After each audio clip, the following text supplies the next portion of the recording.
Hey, what's up, guys? This is Steve here. And Ruka. I'm Jerrison. And Mike's here, but he's muted right now. And it's been a long 2 weeks. A lot of news. A lot of major news happened past 2 weeks. Yeah. We didn't do a video last week because Ruka had her play that she was doing throughout the whole entire week that she had to prepare for. So yeah, that was good. Not the whole entire week, just Thursday through Sunday. Well, you had the preparations to do. Yeah. Oh, you didn't do the play yet. No, the plays were done. No, I did it. It was this last week. So how was the play? Oh, it went really well. It was a lot of fun. Oh, good. So, congratulations on the play. Yep, congratulations. Thank you. And we might be doing 2 parts to this, maybe. We'll probably just split half of it up for right now, and then half on maybe Sunday or Monday again. Because this video would be like 4 hours long if we Is this the first time we did a 4-hour episode?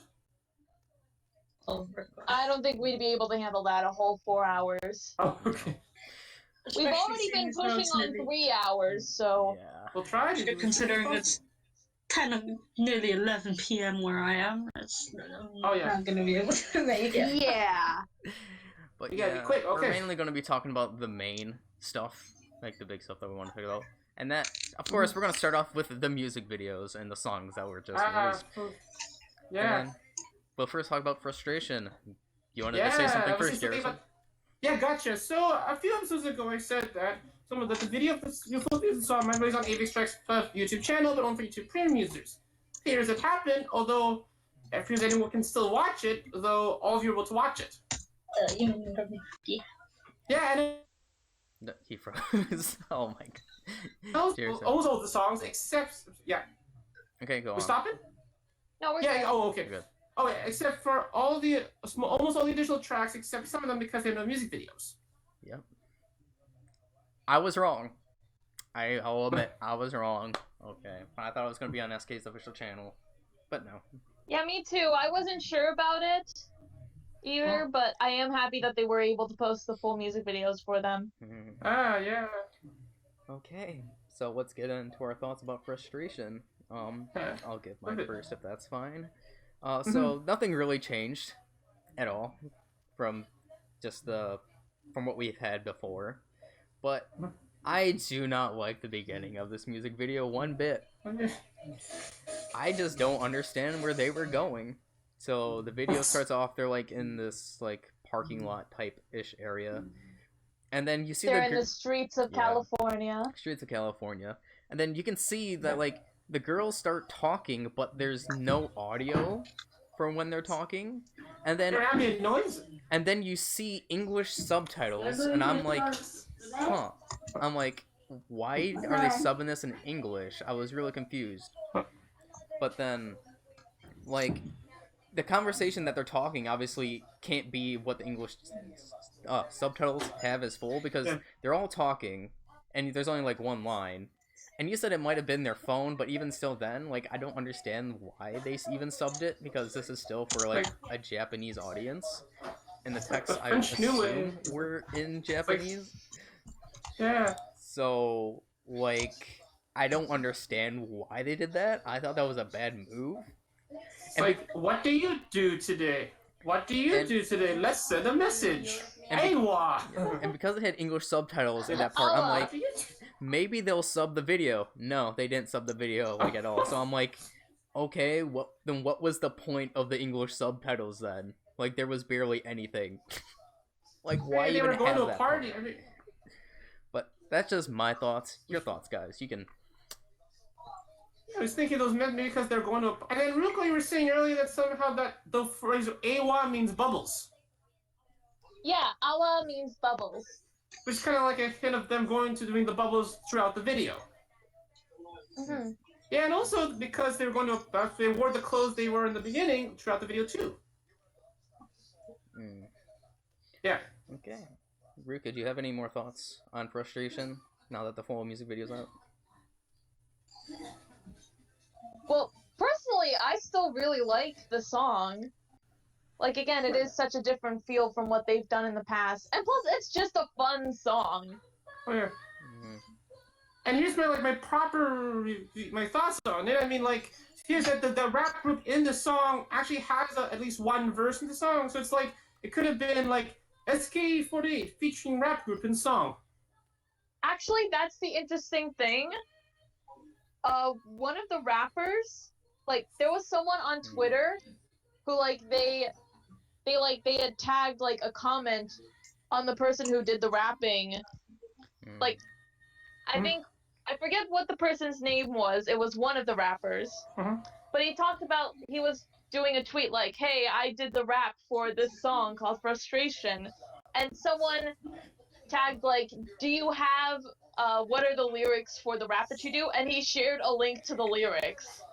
And it includes the rap, what they say in the rap. They probably have the lyrics also in the booklet of the single too, probably. Like, Probably. I would imagine so. Hopefully. I would imagine so because one of the Kenkyusei, Ikeda Kaere, she was actually during one of her showrooms, she pulled up the lyrics and she tried doing the rap part in the beginning. Oh my god. And it wasn't very good, but it was just so cute. Oh my god. And then that's funny. And then also they still didn't fix the color of the video stilts. No. Still yellow. Well, again, it didn't really bother me that much. Like, No, it didn't me either. I can see why it may bother people, but it didn't really bother me that much. Oh. And when Nell was singing the lyrics, says like it's like kind of similar like when Yoake was doing that when she was singing during the singing competition like last time. Sounds similar to that too. Like And then they also released the dance practice version. So this is actually, you get to see the full dance, and I have to say, oh my great, god, actually. Now killed it. That's all I have to say. Yes! Now killed it. Yes! Well, Like, good. oh my god. But And there's the bouncing too. there's just something that I want to take note of. The one part where they're like on their knees, like going back and forth with their hands. Oh. That kind of reminded me of what happened during No Way Man, a part of No Way Man. Like, there's a similar choreography in that. It's just something that I took notice. I think my drum. Okay. But yeah. Oh, did you see me doing a bit of the bouncing a bit for a few seconds? Yeah. Yeah. Okay. Actually, there is an SKE fan on Twitter who took the time to make they made videos that focused on each and every one of the members who was present. I think I saw that actually. Like, it started out as just a Saito Makiko focused video because they are a Saito Makiko Oshi, and then they just started doing all the members one by one. And can I just say, as much as I love Nao and Jurina, Dasu, man! Dasu's the MVP, man. Dasu was really good. As much as I am a Nao and Chiryoshi, Dasu. Okay. Yeah. And then, to me... And also, No, go ahead. My favorite part of the dance practice video is at the end of the song where the like dance instructor says, "Hi, okay, dance," and they all just collapse to the floor. Wait, kind of. So you think it's like the? Oh, he froze. Yeah, it's like at the end, after the finishing pose, and the dance instructor says, "Okay, we're done," and they just fall down to the floor, exhausted. Yeah, I think Jerrison froze. Again. I'm dropping it. Can we just continue? That was just so cute. Yeah, I was thinking. Do you think the choreography of the video is more harder than the choreography in the video of No Way Man? No, I think No Way Man's choreography is harder. Oh yeah, and that dance video, it's kind of look like. Oh, he froze again. That. Oh boy. Technical problems. This is what we're about here. Oh boy. Yeah. So he's just completely froze. Oh, what was I saying earlier? You were talking about the dance. The dance. Oh yeah, the dance practice video. Okay, yeah. So it looks like something you would see in a video for a K-pop group. That Avex tracks could have been called entertainment. Okay, Ruka. Okay, next video. And then for the rest of the SKE music videos, I guess they were more or less the same as what the previews had. So there's nothing really mind-boggling of the changes. Well, Passion for You video was actually great, actually. As well as the white team's video, which almost kind of looked like it's almost like a graduation song for Roha, but at the same time it looks like. Yeah, he's just freezing. Oh boy. So we'll try to. I'll just tell Jerrison when he comes back that he's freezing a lot. A team. Okay. I think I'm dropping, but I'm still here though. Yeah. I was saying that that Passion for You track was great, as well as the white team track, which kind of looked like it was like Roha's like graduation for Roha. Yeah, he's just cutting. But it's like a team. Jerrison, is there any way that you can go on your phone and do it if you can hear me? I can hear you. Wait, Yeah, good? yeah, but I can't hear you. It seems like you're like. Oh, my audio's. Yeah. Let me try it again. Oh, am I back? Hold on. Yeah. I can hear you. I don't think Steve can. Yeah, there wasn't. Oh. Should I come back, Vincent? Yeah. Hold on. Yeah, you're good now, Jerrison. But. And he left. And he left. Oh. We just continue with Alan, and then. Yeah. So what were your thoughts, Ruka, on the rest of the music videos? Because to me, they're all the same as the previews. They're not great. They're not bad either. I still think that Kurogumi is still the best song.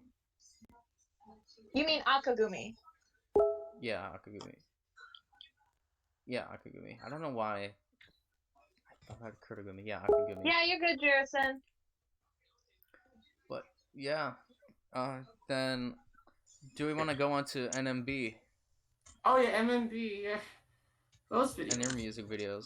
So we talked about. Yes, Ruka? I was just like, we were just gonna go on. Okay. Sorry. Is there something you wanted to say? What group are we on now?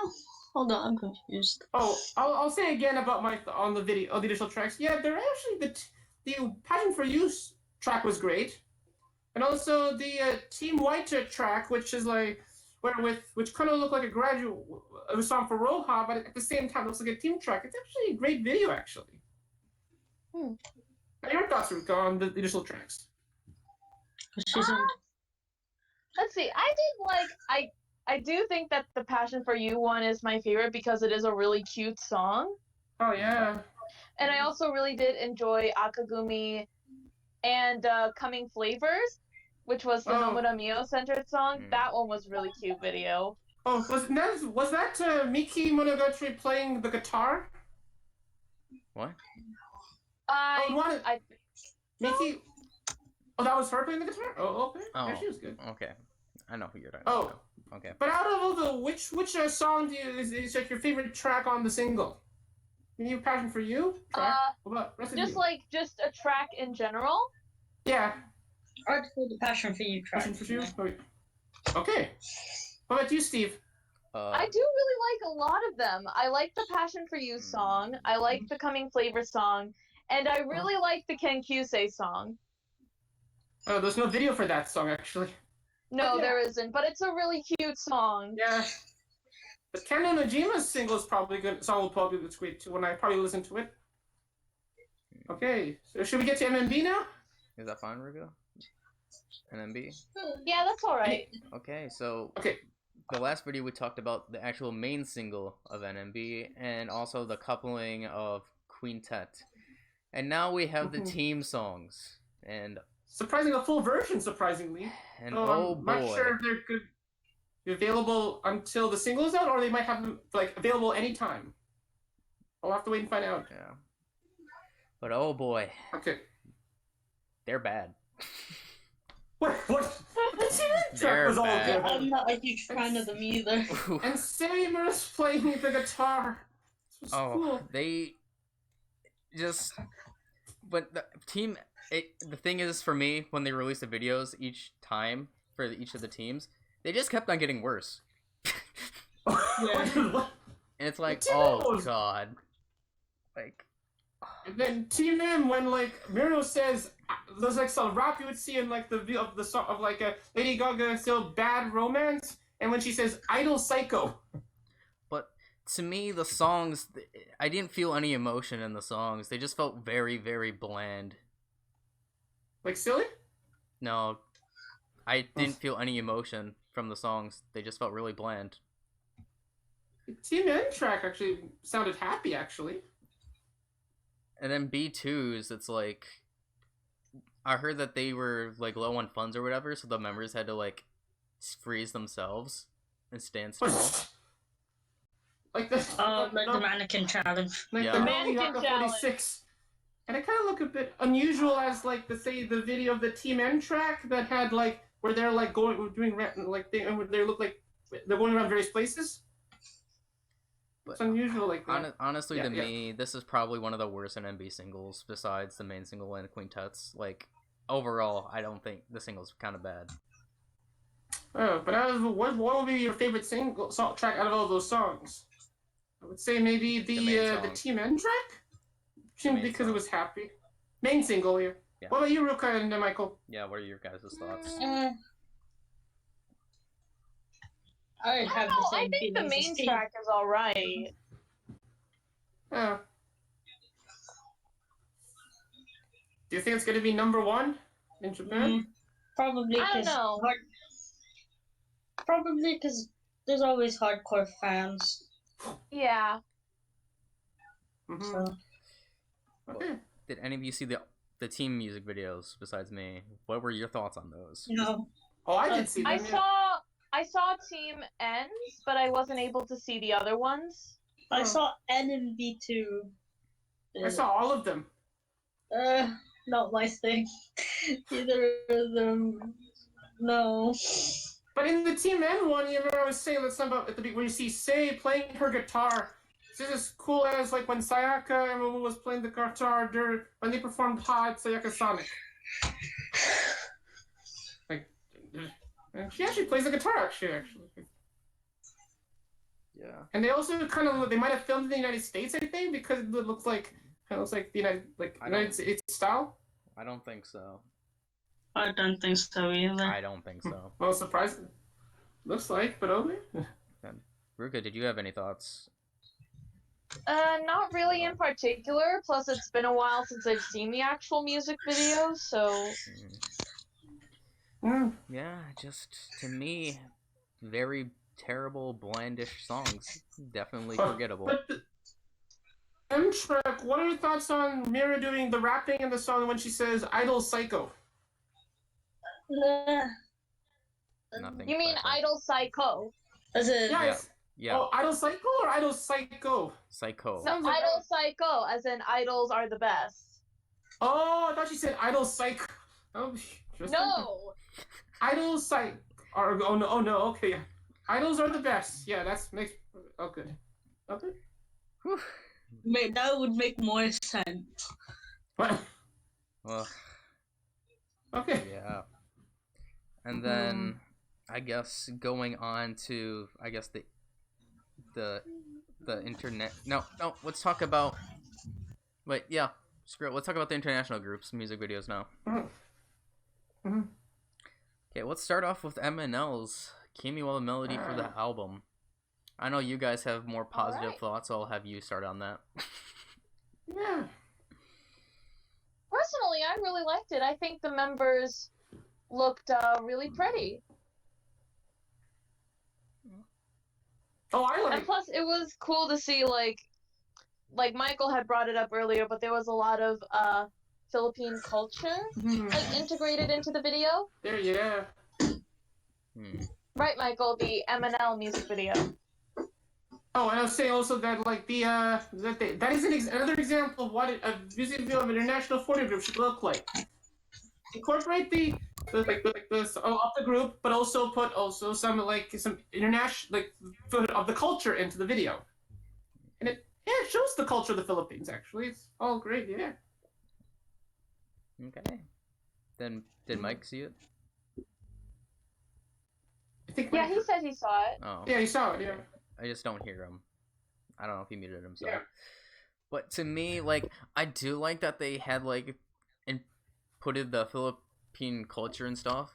But, like, I'm not a big fan of the dresses. Although, like, I gotta respect that they, like, did their culture. But I'm just not a big fan of the dresses. I just don't think they look good. I'm sorry. That's just maybe my own personal taste. Oh. But I mean, I'm not offended. It's all good. No, sorry.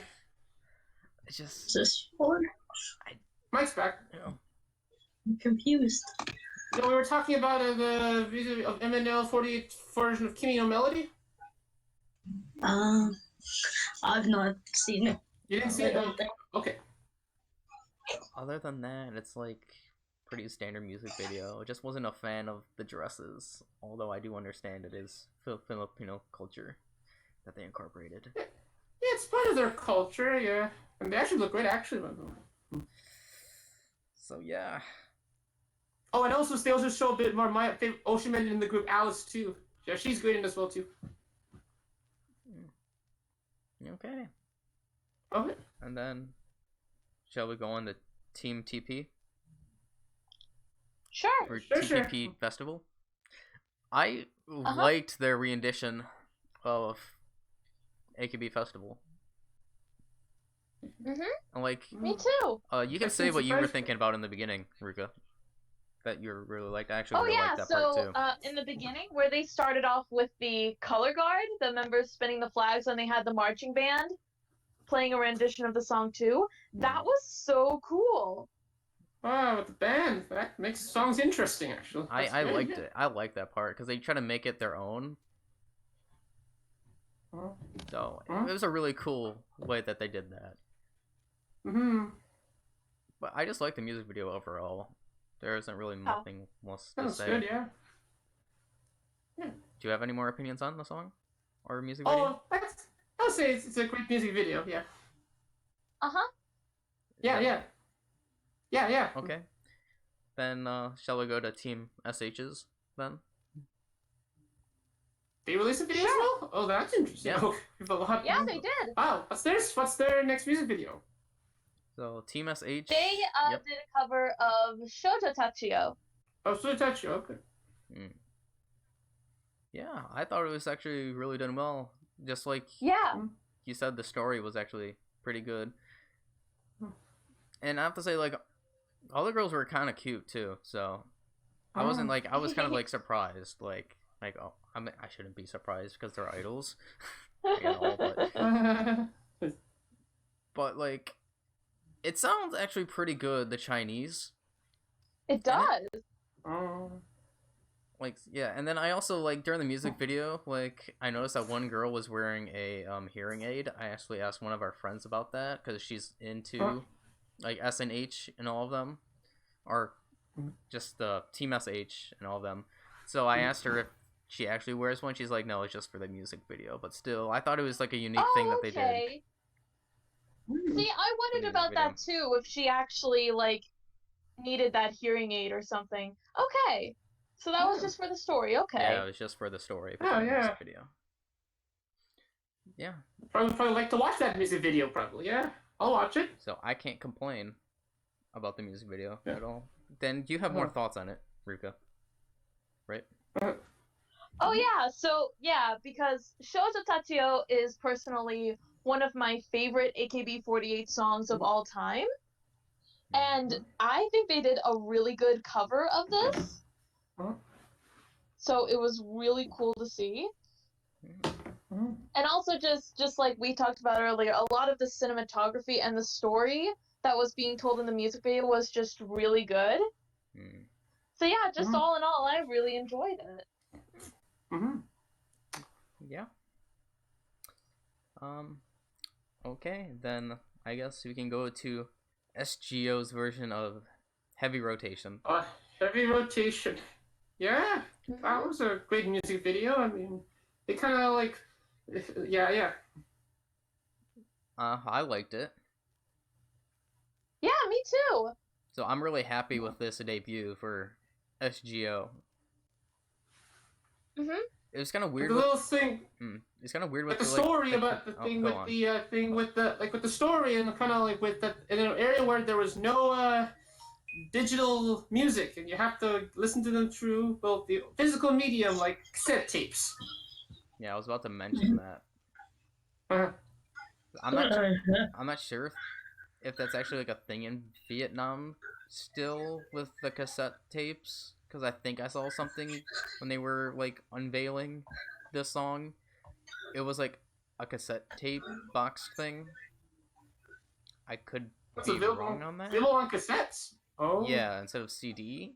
I think probably see digital for sure. Though there's no digital in the world of the video. But I thought SGO did really well. And it sounds... I noticed, like, I don't know if it's just me, because obviously, like, I don't know Vietnamese, but Vietnamese to me kind of sounds like Thai a bit. I think they might be part of, like, in the same language group. I don't know. Maybe I'm just being out there, because I don't really know the languages that much. They're like two different languages. I know we have Vietnamese and Thai, but it's like two different languages. Yeah.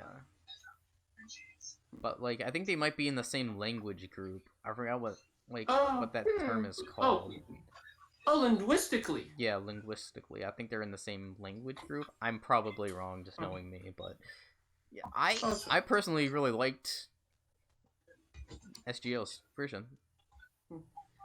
And I like how, like... in the soccer field. I liked in the end of the music video, they had, like, the pictures of the girls, so you know which member is which during the credits.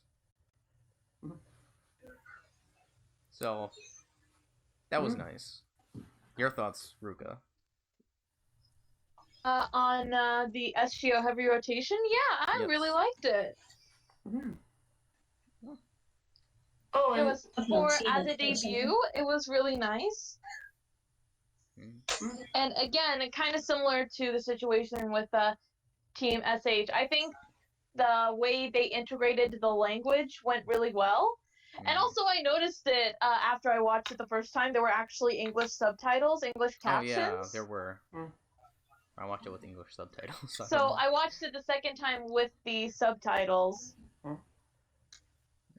And I did like the message that it had kind of throughout the music video, because it was about, you know, they were in a school where you weren't allowed to listen to music. One girl who she wanted to have everyone listen to this song, and which was at the end, without music, life is boring, which I thought was really nice. Yeah. And the thing, like the dance scenes in the video, they kind of look similar to the dance scenes in the original version. Oh yeah, that's what I wanted to talk about. They actually do. I think they did a very good cover of that. I noticed that. And the thing is, like, I don't want to say that they're kind of like what's the word? A ripoff heavy rotation uniforms. That's not the term that I want to use. Recreating. Like they're obviously like not looking like the original, but they're kind of like what is the term? I don't know what the term is. Homage. An homage. Yes, but there was another word that I was thinking of, like copy. I don't remember the word right now. I don't know why. But yeah, or recreating. The uniforms or the costumes are similar to Heavy Rotation's original ones. Reproduce. No, it's not that word. We'll just let it go for now, since you can't think of it. But yeah, I think they did a really good job recreating Heavy Rotation. Because I know what you mean, Jerrison, by it did have the same feel and elements to the original Heavy Rotation music video with the shots that they did. So yeah, minus the lingerie from the original. Yeah. And the bathtubs. Oh, probably. But yeah. That's it for the music videos, I believe. And now we have two songs. The new songs. Which one do you want to talk about first? AKBs or Nogis? AKB AKB, yeah, sure. Okay. Not this. That's part of FNS, you know. Yeah. Yeah, So, but I've not watched the FNS performance. I don't know. I watched the entire Okay. thing. Yeah. Well, let's have it the song. Okay. yeah, so what I want to hear your guys' thoughts first Oh, sure. on the song. Well, basically watching it, like, when I saw it on FNS, I was like, this sounds like a song that they probably would have released in the past few months if they did the AKB48 senbatsu general election, but since it didn't happen, they had to probably delay the release of it to probably, well, now. To be honest, from that one clip I've seen of it, it sounds like a typical summer single for me. Yeah. And it kind of looks also like a slowed down Midsummer Sounds Good. By the way, it is Midsummer, so Midsummer Sounds Good. And there's a possible chance that the video of the song might be a beach music video. But I'm not sure what it's going to look like. But I know based on hearing the song and a tweet that Yoake actually, there's a hint it's going to be a little beach music video, AKB48 style. Mizuno. Possibly. And then your thoughts, Ruka, on the song? Personally, I thought it was okay. I saw the performance of it, clips of it on Twitter, and kind of in a similar thing to Jiwaru Days, it definitely feels kind of like AKB are trying to go more for a return to form. Like, they are definitely trying to emulate that classic sound that they had in the past. Okay. So I think it sounds pretty good, pretty okay. Sounds like, good. It's cute, you know. Just reference Midsummer Sounds Good. Like, it's not terrible. It's not terrible, but it's not great either. I would have to agree. I thought it was very average. And what I mean by average, I have like 3 categories of average. We have the average is like, okay, it's good, like the good average. Then we have like the average, and then just like, average. This definitely was the average to me. Like, it wasn't really anything special to me. Sounds average. But the thing that I do like about it is that it does seem like they try to go more towards the classic sound, which I do appreciate. I do appreciate that they try to make it sound more classic, but it's just average. Like, there's nothing really much to it. Oh yeah. And comparing it to let's say the Hinata for instance is song Do Re Mi So, I would prefer Do Re Mi So than Sustainable. Same. Do Re Mi. Same. I rather prefer Do Re Mi. That sounds very summer. I like the dance more too. Yeah. I've seen. And there's something that I do want to say that is part of the AKB news here, which I'm upset about, because it's like, why? So, like, not even like a day after the senbatsu was announced, and actually it was the day of, just like later, Yoko Yamayui's like, hey, I won't be able to be participating in the MV. AKS, what are you doing? Why even have her in the song? Well, they could think of another way. God. I mean, they could have put Saho Iwatate instead. Put Saho in the single. AKS, I don't think it's that hard to, see her schedule in advance to see when she's available to put her in senbatsu. I don't think it's that hard. Is she doing a play? Or even then, just to schedule a different date to film the video? It was just general schedule conflict. I don't think that there was an actual reason for it. Like, was it like unexpected? Stated? AKS, please, you could have easily looked in advance about the scheduling issue. Well, maybe because they were going to release it before the election. So, but since they're not doing it, they have to delay it. So it's like, oh, she's not going to be in the music video. Like, why even have her in the lineup? Kind of. So it's going to be weird. It's like, They're gonna do the. Like, you could have the had CGI somebody like a else. sentimental train. Oh no, no, they're not gonna do that. No. I believe this is the second time it's happened, and we're not talking about the Jerrino situation. I think there was an other time where a member was absent from a music video before. Konnichiwa, baby? Can you be my baby? I forgot who it was, but I do remember hearing that. Obviously, this is way different than Jerrina's, where... See, in Jerrina's case, like, they couldn't...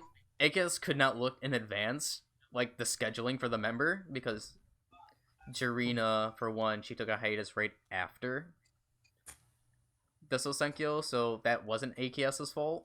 But this time, it is AKS's fault for not being able to properly look at member schedules and putting them in a single. So yeah, I have to take my note on that. Your thoughts, Ruka, because I didn't hear anything from you. No, I mean, I definitely get it though. Like, it probably. No, it is like you said. There was a lot of scheduling problems that they could have been able to look into to like plan for that better. Like whether or not that meant Yui Han being left out of the single or just planning for a different day to record. I get that. Yeah. Oh, that could possibly. Oh, and what are your thoughts on Moeka Yahagi being the lead singer in the single? I don't want her No singing. So you want Nana Okada to be the lead member instead? Nana? I would rather Yes. have Okada, Nana, I'd or rather Yumi have Yui. that.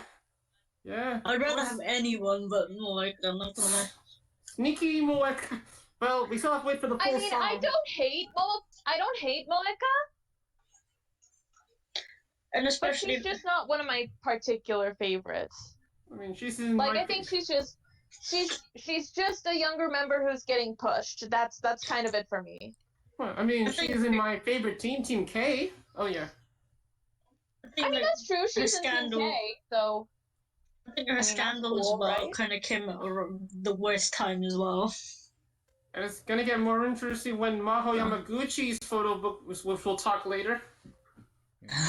Sorry. And, well, do you want to move on to Nogi? Sure. Let's talk about So, now an actual good song compared to that. AKB's. I've not actually seen the details for the single, but I know Sakurai Captain has a solo in it. Yes, she does have... Rika's single track. It will be She a has a graduation solo. song. It will be a And graduation has a video. song. It has a video too, which we've seen. So There's yeah, a video. No, we finally got to hear a radio preview of Yoake Made I liked it. Yeah. Tsuyogaranakute. Oh my god, I can't even A say. long title like that. Oh my god. Not the same.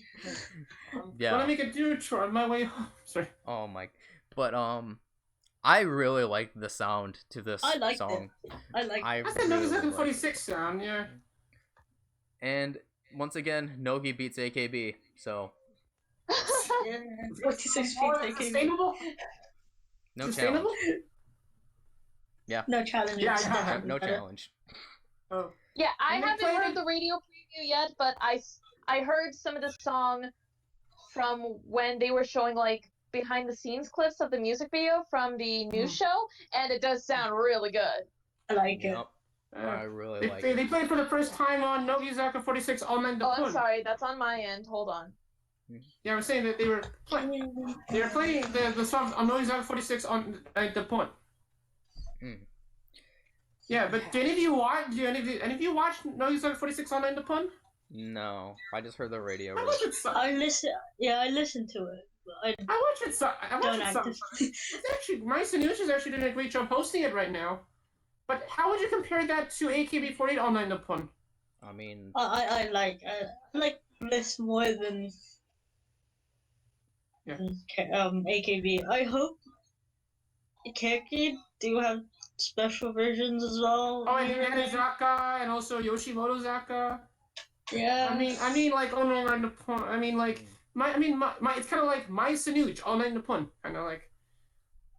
But No, she did have All Night Nippon 0 after AKB had their All Night Nippon. yeah, So Like they moved it to a new time slot. Yep. Oh yeah, and also like the whole song. Next me has Audrey have online Nippon as well too. Yeah. Yeah, and Jen Poshino as well too, and Real J Soul Brothers too. All Nippons too. Nagahama Netter's All Night Nippon she had this special All Night Nippon. Which I will get to later. She Gotcha. Yes. It was in Hoshino Gen's slot. Oh yeah. So.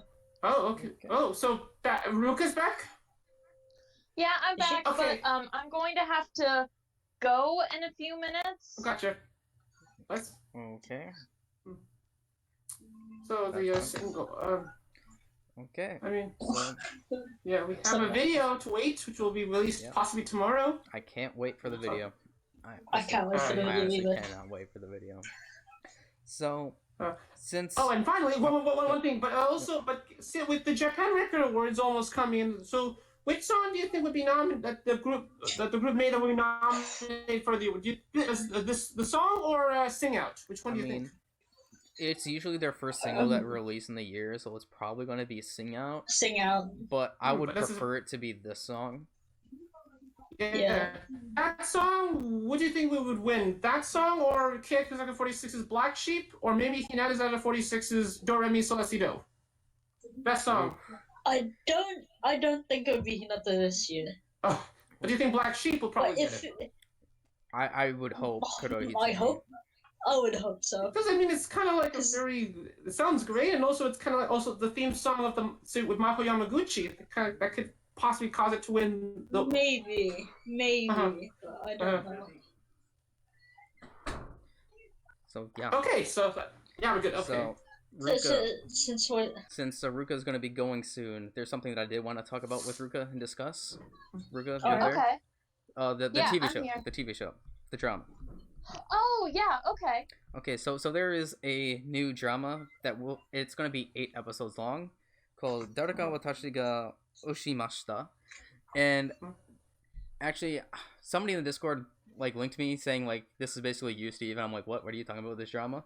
And then I watched the drama and it's actually really good. So it's essentially, this drama is about a 30-year-old office lady getting into an underground idol group,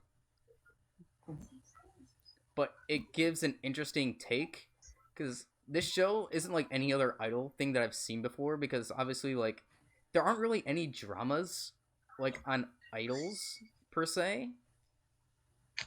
I don't know if you guys can agree with me on that. I think there was one show about a person that was in a little area in Japan that actually was being part of an idol group actually somewhere the past few years. But there's but this is more the sense of being about idol fans. Oh, more on the fans. Okay. I know what you mean. It is kind of rare. Although I will say this, there was a drama. I don't know if you remember the drama Tokusatsu Ga Ga Ga. No, I do not remember. Yeah. It was a drama. Mikoti was in it. Uchiyama Mikoto was in it. Okay. It was basically a drama that was focused, not really specifically on idol culture. It was more on tokusatsu, but it was really about otaku culture as a whole. Like the main character was a tokusatsu fan, but they also had a character who was a fan of a magical girl anime. And halfway in, they introduced 2 characters who were fans of a male idol group. Oh, the Johnnies. Okay. Oh, so it's about fans. Okay. But this. Yeah, it was really about fan and otaku culture. But this drama just specifically targets the underground idols, which is kind of what I really like and unique. It actually feels kind of like genuine so far through the first episode.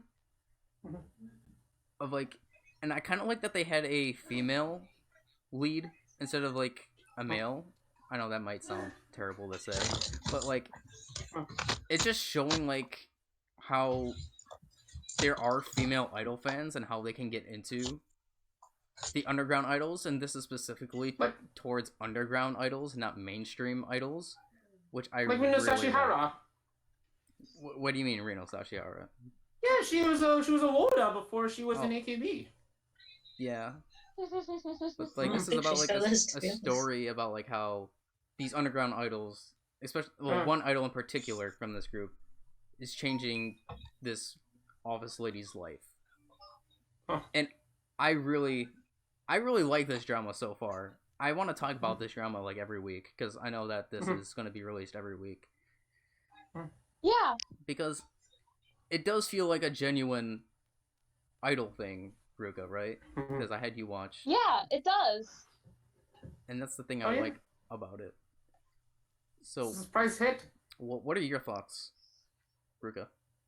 Personally, yeah, I really liked it. I did like we did get what felt like a very genuine feel for what the kind of work that underground idols do. Because this was at like an underground live house, and it showed like some of the process of like the like autographing and the photo taking afterwards. Yes, the checkies. And plus, just in general, the story of this main character, I'm very intrigued on what's going to happen. Especially because of what they do hint at, like, kind of at the beginning and at the end of this first episode. Yeah. Which I did find it... Yeah, I am very intrigued about this, like, how the story, like, leads up to the point where this woman is talking about how she met this idol and where it's going to go from here. Yeah, because it seems like she's in an interrogation of some sort. Boy, so this involves a crime, maybe? I don't know, but it seems like it's interrogation. And do you know who the person who's doing the interrogation is? I know who. Mike Sawabe. Like, Sawabe is a character in this show. I actually really like that because he's at least familiar with idols. He hosts of an idol show, idol variety show anyway. So, yeah. I was kind of hoping that we could have got Tsuchita in there, because we know Tsuchita loves idols. But yeah, the show so far, just after the first episode, is really good. I'm liking the direction where they're going. Yeah. With this show. So it's probably gonna be a surprise hit, probably. But the main girl that it's gonna be focusing on in the idol group that is within the show, she's a very like shy girl. Like it doesn't seem like she talks a lot. Like she's very. How would you like describe it? Yeah, I mean, obviously she's shy, but awkward. Yeah, awkward. Wait, like you in a karate? Trying to think. Like a very awkward. Like even the main character said herself is that she's not the best dancer or singer in the group, but you could tell like she is very determined.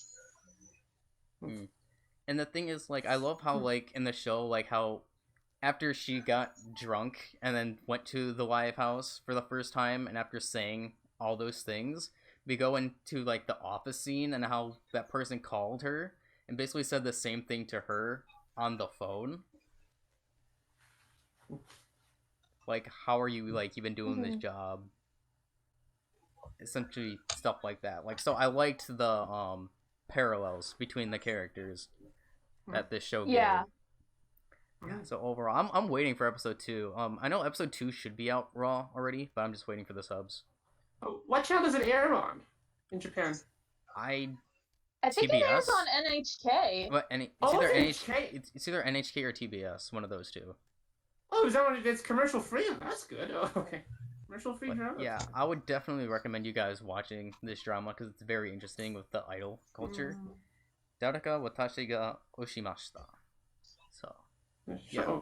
So, I just wanted to talk about that before Ruka left because I know that I wanted to hear her opinions. Well, I think I might go ahead and go because earlier it was my grandmother who called. She said she was gonna pick me up earlier, so okay. I'll go and get ready so you guys can continue. Okay. Gotcha. I'll talk to you guys later. Bye. Bye. Bye, Ruka. Okay. No. Okay, she's no. Things are gonna mess up on the screen for a second when she leaves, so I gotta prepare for that. So yeah, what do we want to talk about next? Since I don't want to go to sleep, dude. Sure, we can do you next, okay? Well, you're still here. I guess we can continue with Can we- Sakamichi maybe? because we just got finished with Nogi Uh-huh. before. So what should Oh, talk about the You can do the multi-group. Rock on Japan. Rock on Japan. Yakizaka. hold on, Yeah. one thing at a time. There we go. Oh. I need to figure out Good, which one Michael? this is. Oh, okay, I got that. Might as well go to the multi-group news. Gotcha, yeah. Yep. There's a lot here. So as per tradition, I guess now, Sakamichi members are walking the Autumn-Winter Tokyo Girls Collection runway this year. Tokyo Girls Collection. TGC. I don't know if any of the Jerrison's groups are video just performing went this off. year. Oh, I'm here. Go ahead. Go ahead.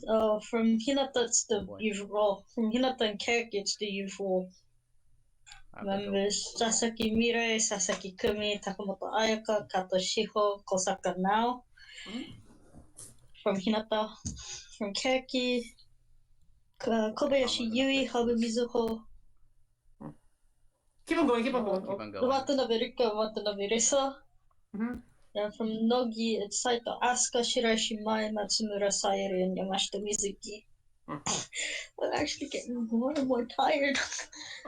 Any big members in Team 8 gonna be there, do you think? For TGC, I don't know. None? Oh, okay. Would be nice if Yoake was there. Yui. Yeah, I don't know about 48. I just know 46. Oh, okay, yeah. Oh. Well, you should probably talk about, like, Kei Yakizaka 46 performing at Rock in Japan. Oh, yeah, this was yesterday. Yeah. Yeah, you just go up and talk about that. The set list is actually interesting. Mhm. Like, there are 3 songs that haven't really been performed that I want to see. That's I'm Out from coupling. Actually, I'm Out and Student Dance, which are both coupling to Ambivalent, which is the last song in the set list. Nobody, which is coupling Nobody. to. I'm sorry, guys, if this is awkward for you guys watching the video.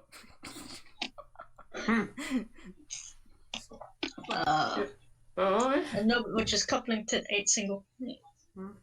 Other songs are other songs are African. I can't talk.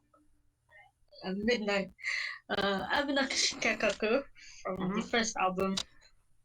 5th single, Kasni Fukara Tomo. Sekai ni Wai Shikanai, one of my personal favorite A-sides. Futari Saison, Eccentric, Hiroshin, Ambivalent. The outfits are quite interesting as well. Oh, yeah. Especially in the hot weather. Oh, yeah.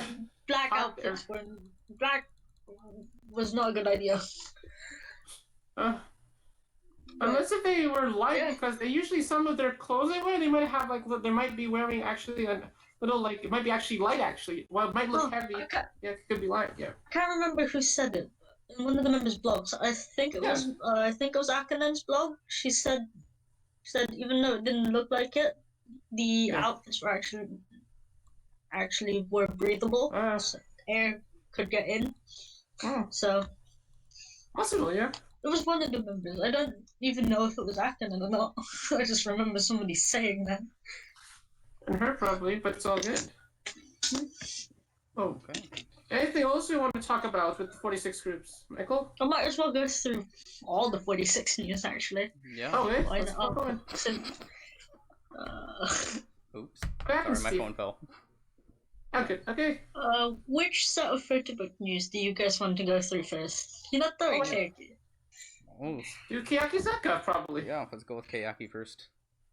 We're talking about that right now. Another 4th photobook announced for this year, actually, in terms of Keiki, which actually surprises me.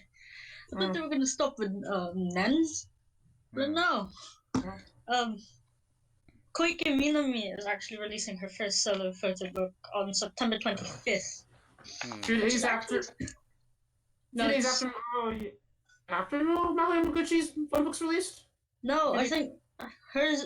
No, Mahohon's is releasing 17th of September. Not. So a few days after it'll be released. The 27th it will be released. I guess we should announce that one first. 25th. So Maho's Yeah. getting a photo book.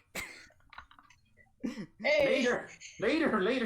No, you already Segue. mentioned it. You already mentioned we it. already mentioned it. Just go for it. Okay. But we should talk about that. Okay. Yeah, So so Maho Yamaguchi is gonna release her first photo book on September 17th. Yeah. yeah, I expect it's gonna sell a lot. I want to pre-order it, but I can't right now because obviously money-wise, me saving up for Japan. But Oh, I will get it in Japan. I will. I absolutely must get that photo book. more than Mai Shiraishi's photo book passport? I don't think it will, but it's gonna sell a lot. Maybe more than Moeka Yahagi's photo book? Oh yeah, it will Probably. without a doubt. Oh, and it's probably based on seeing the little pictures from the photo book. It's probably going to be a very risque photo book, as predicted. It might. Yeah. It might be as much as what Neru's maybe. That's maybe pushing not. it? Maybe not letters. Maybe like. I'd say this is a push. Watanabe, this is a push, but I don't think it will get up to Neru level. Says. And also the glow up probably in those pictures. Oh. It's like, Oh god. so, Oh. Yes. I honestly cannot wait to get that photo book. But yeah. I mean, I wonder if she made the photo book while she was still in NGT, or if she made it after. No, it was after because After. it was from the new agency. Was it Canon. Canon? Yeah. Oh, it's released by Canon. Found out it's might be more expensive than usual photo books. Depends on how thick it is. Oh, okay. Well, wait and find out. Oops. But we should Kind of made the get wrong back word to there. should get back to the photo book. Yeah. It's nearly midnight. I'm really tired. Oh, we should get Kuma. Okay. But okay. Back to Koike, Yep. I guess. Yeah. Back to that photo book. Okay. The publisher for the photo book actually is the same publisher as Watanabe Miho's photo book. It was shot in Shanghai, surprisingly, I guess. And the photographer for this photo book actually did shoot her part in the group photo book as well. I don't know why I'm blanking out on this. I'm reading it up a lot earlier. Let's keep on So- going. That's probably gonna be quite fun, probably. And these two pieces of news are in the same realm, pretty much. Takizaki Memi and Nagahama Neru at this point graduates from Hinata and Keiki, closing their respective vlogs at the end of this month, actually. So, Officially not in the group, which we'll talk about news later. But speaking about photo books, we also talk about Hinata 46's photo book. Yep. Which is also very slightly risque, especially for the group. For the group, yes. Yeah. So title and covers have been revealed, I guess. The title is Tachikogi. There is a translation to it. I'm just blanking out on what it is right now. It's fine, Mike. The bikini previews, guys. But they wear the shirts. No, there was a Katoshi photo. Oh my god, Kantoshi is so good. Oh, Kantoshi is so good. Wait. I'm hyped about this photo book now, guys. And the one picture where like some of them, including Kimi, are in the bed. It's like, Oh, is that the picture with the 4 of them in the bed?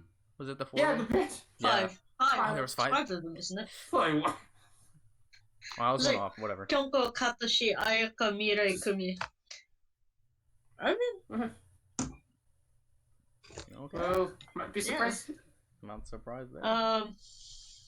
Well, then in one of the covers, the Amazon version has, well, that one has Kumi as in that cover. The Amazon version. Probably gonna get that version, probably. I'm probably not going to get it because of my money situation. Oh, yeah. but yeah. I wish I could get it. Okay. So So back to, single. Yep. Single news, I guess. Yeah, I get. Uh, Doremi Sorashido. I don't know whether this is first day or first week, but it sold 449,000 copies. I think that was first week sales. First week. Is it? Yeah, around day 1 it was around 300,000. Yeah, so maybe confused. twice. Don't talk about the Either or. It is for Doremi Sorashido. Yeah, and it beat twice when it's first day and first week. Yeah. Oh, and then the following week, SKE was #1 with Frustration, and they beat twice there as well too. Those sold about 240,000 copies in first day. Actually, talking And about then the follow. I don't think we mentioned about the SKE Frustration sales. Yeah. But, Yeah. the first day Frustration sales were the highest since Mind the Medi's Frustration sales. It was just like I think it was just under like 1,000 copies difference from Mind the Medi's first day sales. 1,000? No. So Frustration did really well. Oh yeah, they beat twice that week too. So, And then the week after that, STU48's recent single, The Permanent Real Life, was #1 as well, surprisingly, and it also beat Rampage and that group that made that song Hot Hot Hot, which was also TVXQ, Tohoshinki. TVX, yeah, they beat them too. They sold 220,000. So, well, how many did Frustration sold again on the first day, first week? 290 something, because I think I remember yeah, so Mind the Mary had 300,000 something. Like, I don't know what I could be wrong. It could be wrong. So SKE beat STU. Oh Yeah. Oh, yeah. But this did win actually surprisingly well actually. Yeah. Okay. That's 321,000 of this day for Frustration. Oh, that's right, 321,000. My bad. I thought it was only 200,000. And how many for STU? 48 single? I can go check. Hold on. Yeah. 296,000. Okay, so about 100,000. Okay, yeah. Well, this was a price hit actually. It's a great song too. But hey, we should get back to the business groups now. Let's keep on going. Yep. So as previously mentioned earlier, Naru posted a special edition of All Night Nippon on Hoshino Gen's slot on the Tuesday because it was after her graduation event.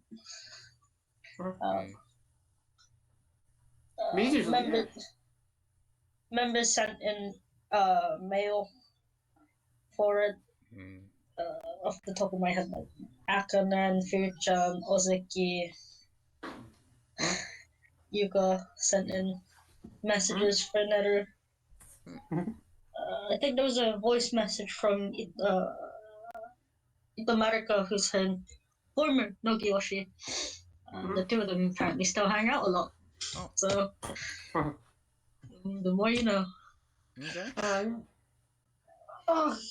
And what was her message to Yurina Harade? Yesterday? Oh god, on Keokake. I don't know. I didn't watch Keokake. I didn't watch it yet. It's completely gone off the top of my head. Well, we'll talk about it in the episode. Later episode, we'll talk about that. Okay. Yeah. all I remember is she mentioned that the two of them went jogging in the mornings. Oh, I don't know why that's the thing that comes off the top of my head, but yeah. Yeah. Uh, Okay. Then. But we should also talk about the graduation event that Nero did before she hosted the episode of All Night Nippon. I've got nothing. I have nothing on that event. I have a few. Well, so they did a special event for which interesting. I was thinking it was a graduation concert, but it appears it's a special event that they even use all of Murakami. That kind of could have been called it's called Thank You, and it's kind of like it looks like a Nero Nagahama convention. Yeah. So one of the halls, I think it was event hall 5, was like a photo op. Oh yeah, take a picture with Nero. Yeah. Yeah. And there was also an area where they have like an exhibit where they show all the clothes she wore while she was in the group. Oh. Then the actual event was like she was pretty much talking to the fans, reading out messages to the members. I know some of the members actually went to the event. Including some from Hinayazaka 46 as well too, were there too? Yeah, I think so. Yeah. You were Ghana back then. Oh, on the topic of Hinata and Neru, on yesterday's Keakake,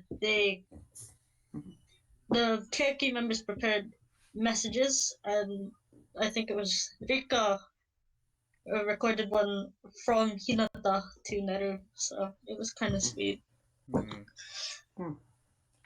But she also Nero also performed a solo track during the event as well too. It was a new song. I can't remember the name off the top of my head. But it's possibly going to be on probably their next single, which I don't think so. I don't think it's going to be on the next single. No. Maybe the next album. Yeah, it may be on an album, but it's not. It won't be on the next single. Not going to be on the single. They could, unless they do a Beyonce where they will release the single unannounced. sorry. And they just put it on the CD in the music store and just buy the CD. But I'm not sure it's going to sell a million copies if they do it that way. This isn't on the news doc, but just kind of links in with this next piece of news that is written down. Okay. But Aeon Carter released new CMs and web movies in their collab with Kaere, and Cashback 5%. 20% actually. Oh, 20%? No. 20% cashback.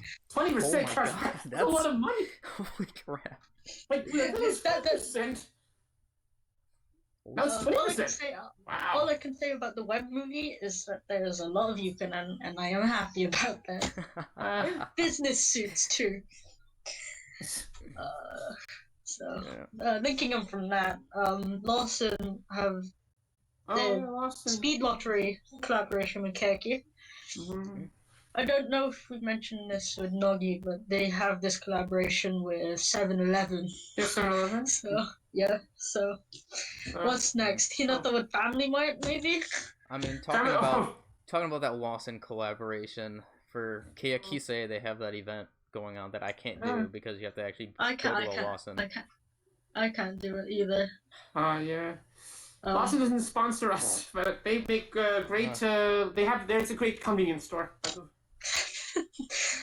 They released a new CM with an untitled song from the group.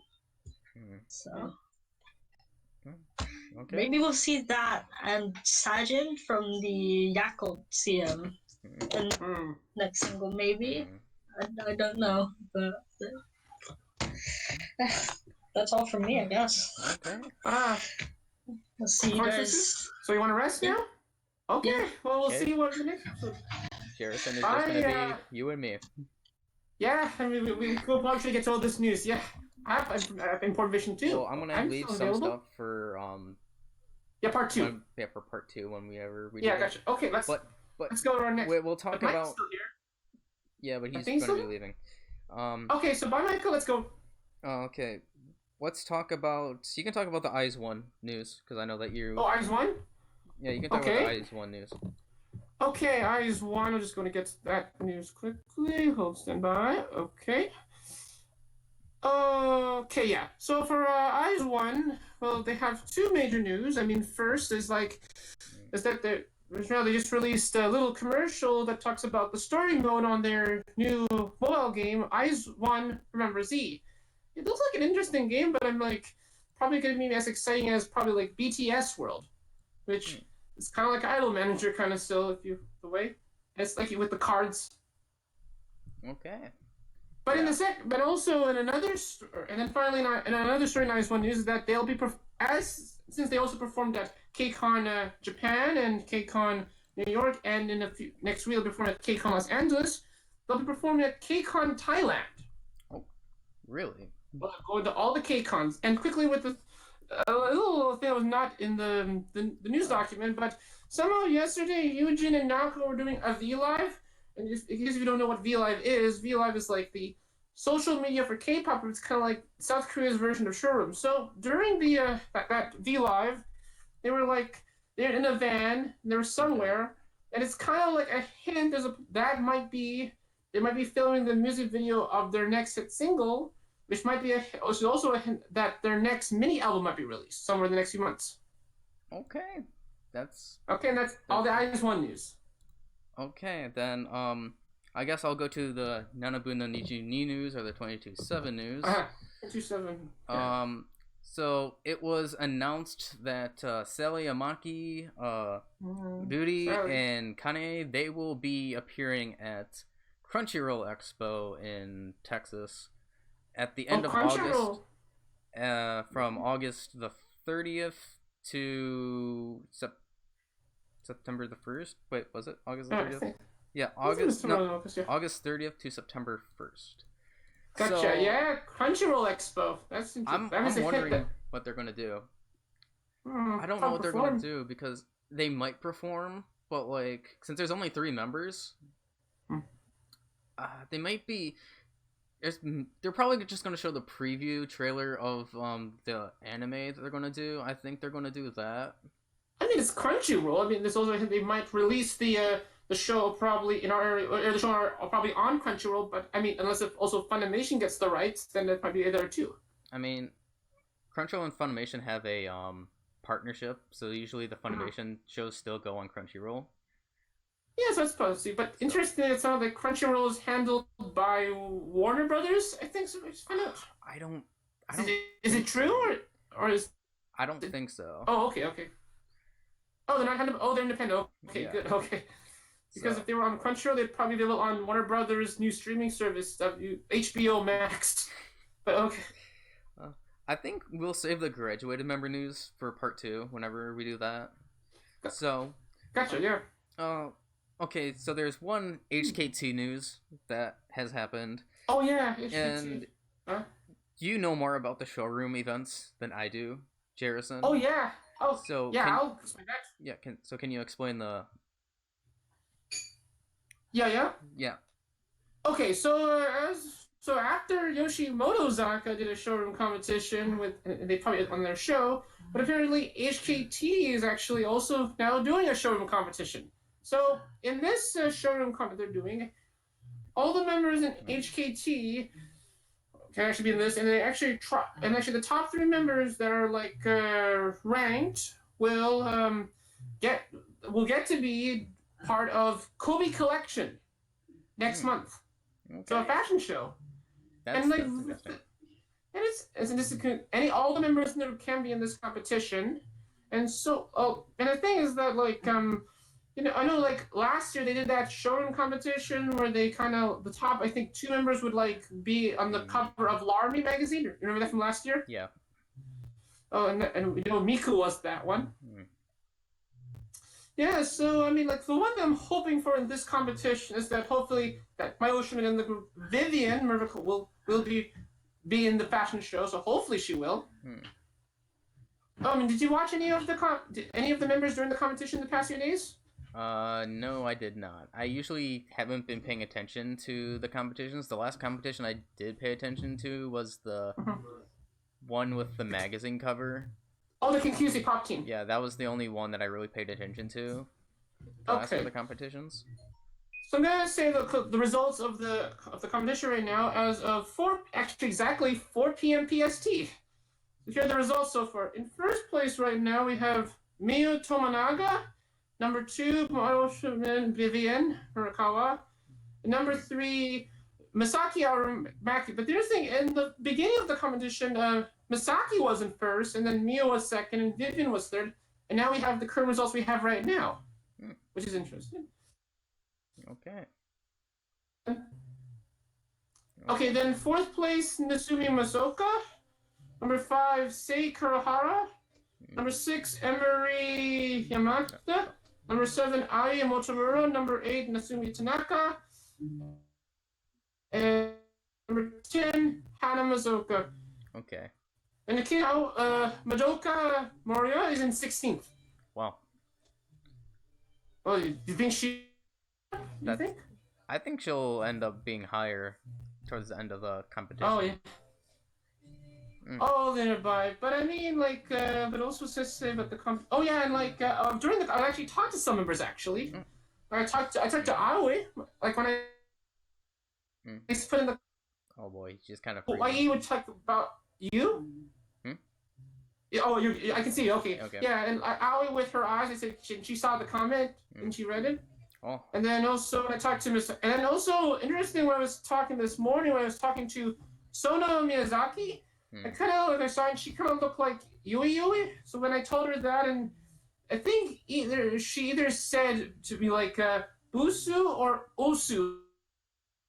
Busu or Osu. I mean she might have said in a positive way, I think. Okay. Okay, and that's not, yeah.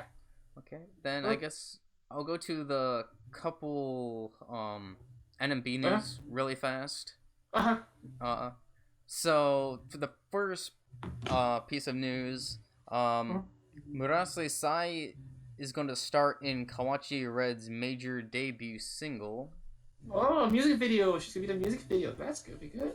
Yeah, let me get up the information here really fast because I found out that I can actually do that on my phone. Oh. Okay. Oh, and while you're finding you found it? Yeah. So, okay, that will be released on August the 28th. Okay, And the single cover and music video will feature Murase Sai.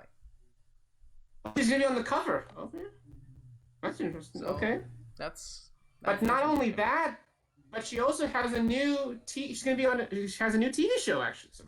Yeah. Yeah. And what's the show? She's getting on a new TV show. Let me try to wait 1 second while I get out this information.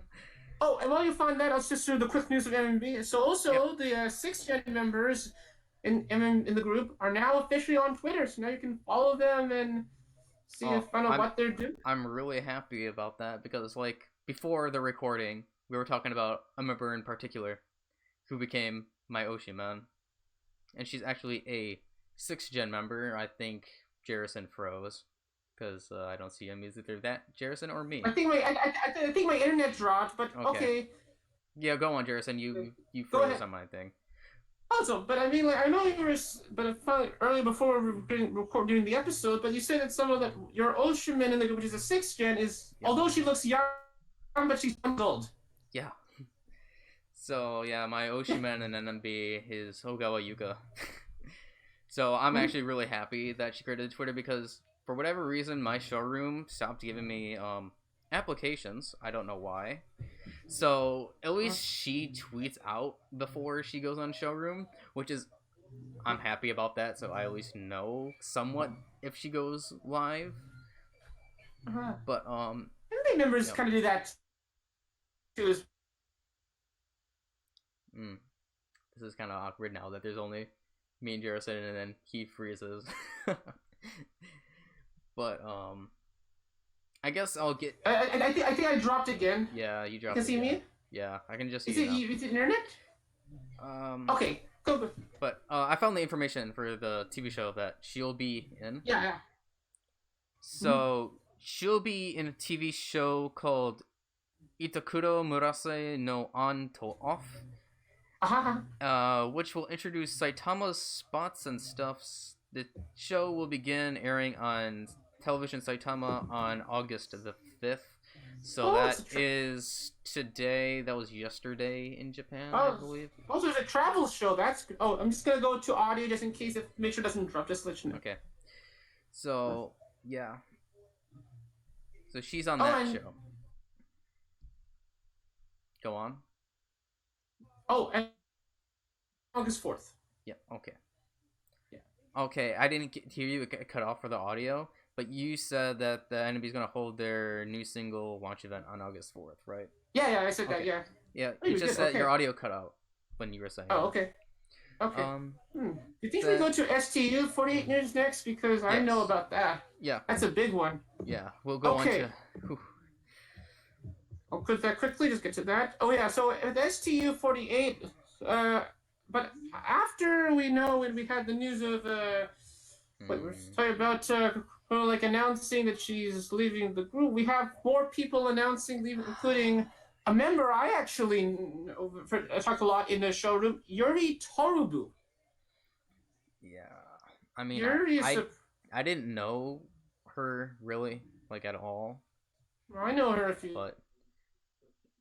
I mean, I told her a comment she did at a showroom during the election list. I told her that she kind of looked like Minami Minagishi, and she saw that comment, and she kind of like thanked me for that.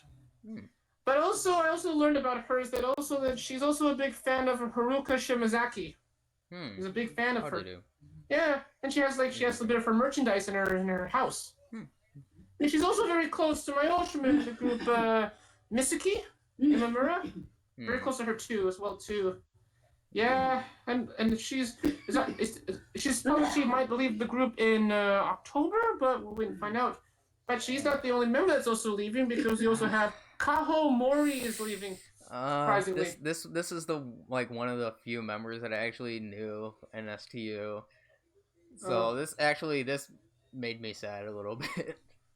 But it's like usually I kind of mix her up with her and let's say Kukuo. They look similar, but no. So yeah. Oh, she's fun. So there was only 3 members that I really only cared about in STU. Seno Haruka, who already graduated. Mori Kaho is now announced graduation. And Yano Hanoka. Those are really the only 3, and now 2 out of the 3 are essentially going to be graduated for me. But with Hanoka, by the way, today is her birthday today. It's Hanoka's birthday. That's right. Yeah. I was watching her showroom and felt like it's her birthday. Yeah, happy birthday to your happy birthday. members Ocean. And she looks like Miru.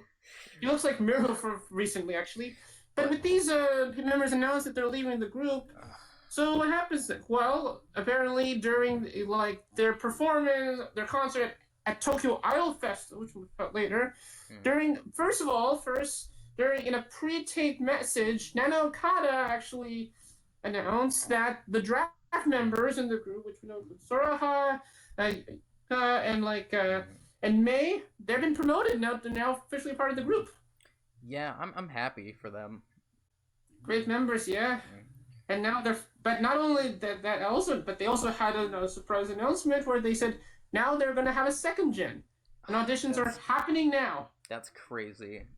But the thing about this is that does that mean that now soon they might be beginning the team system in the group, or they might just put them in the various units in the group? Like Studio, Charming Trip, Section 7. What are your thoughts on the second gen? The second gen? Mm-hmm. I honestly don't know, because there's still 30 some members in the first gen, if I'm correct, right? Or am I wrong? I'm 30. I think on one year. So maybe too soon, because you still have 30 plus members. It's happening during their peak, and after they have their recent hit single being number 1. Yeah, but I've been watching the video of I really like this. It's kind of like watching. It's like with some of these members leave. It's kind of like we're watching them at their peak. Yeah. That's every video too. And if I remember correctly, Morikawa's last day is going to be October 22nd. If I remember. Oh, October. Correctly. So this is the same time as well as when possibly when Yuri leaves the group too. So, and that's actually on my birthday, so she'll be actually leaving exactly on my Oh, birthday. her birthday too.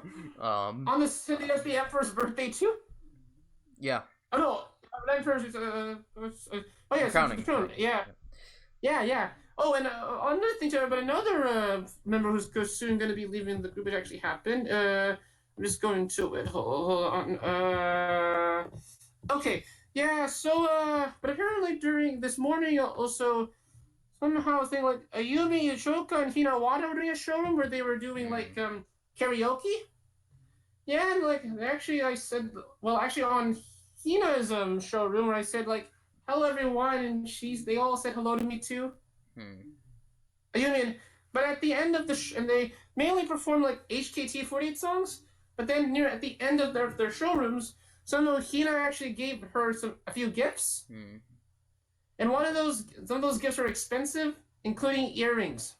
Wow. Yeah, remember they give them expensive gifts. And by the way, she's leaving the group in the next few days, Ayumi. Wow. Yeah, I mean, she was a great member. But I'm thinking there's a possibility they might put her graduation concert possibly on AKB On Demand as an EZO. They might put it on that, probably. Its entirety, possibly. Okay, so that's all the STU48 news. Okay, then I want to do a couple of the AKB news. We can save some for part 2. But yeah, for Tokyo Festival, probably, yeah. Some that I can get through really fast is that, so the 3rd gen draft members, Kobayashi Ran and Okada Rina of Team K, they were promoted recently. To be put in after, like, with the many people in that team that left the group. Yeah, Okada was watching Ran's show, it said, instead of saying Team K draft team member, it now says just Team K. So that's great. Yeah. Really great members, and now they're fully in the group. So congratulations to Ron and Rina. Let's see. Goto Moe is going to hold a graduation. Oh my god, I cannot talk. A graduation live performance in August. Let me bring that up really fast. Oh yeah, it's happening. But I think her last handshake event's on August 11th. I believe that's correct. Yeah, her final handshake event is August 11th, and her graduation in the theater will be on August the 13th. August 13th. Oh yeah, and so 2 days after. And then in the past few, she's been doing showrooms in the past few days with her mother, doing karaoke. Really? Yeah. Did her mother wear a mask? No, she was seen behind behind the camera. Oh. But you can hear her, and she kind of reads the comments. And actually, interesting about that is that somehow Moe and her mom actually know me because I put that she's like her mom reads some of her comments and sometimes answer them sometimes. And I might have not said this already, but during one of the shows in the past few weeks, some of her mother was seeing too as well. Moe's mom, yeah. But I mean, with her leaving, she might be in a K-pop group, but we'll wait and find out. Yeah, we'll wait for that. And then we prepare for that, and then maybe after she might do a photo book, maybe? Prepare for that glow up. I don't know. Okay. Then going into more news, for Team 8, for their solo stage B School, the visuals have been revealed. B School. And they look kind of nice. The main visuals. Yeah, the poster of it kind of looks like it's could be a poster for. They might make a film version of it, possibly. Team 8 film, that would be interesting. And the Team 8 solo stage B School will be happening from September the 4th to September the 13th. Yeah. At Shinagawa Prince Hotel Club X, and the sponsor would be Yomiuri Online. And obviously Toyota too, because Team 8 sponsored by Toyota. The cast, I think we already talked about the cast before. I'm not sure if we did. Kurano, Narumi, Ogure Yui, Sakaguchi Nagisa, Ota Nao, Sato Akari, Sato Nanami, Hamasu Yuna, Shimizu Maria, and there is a guest star called Yama.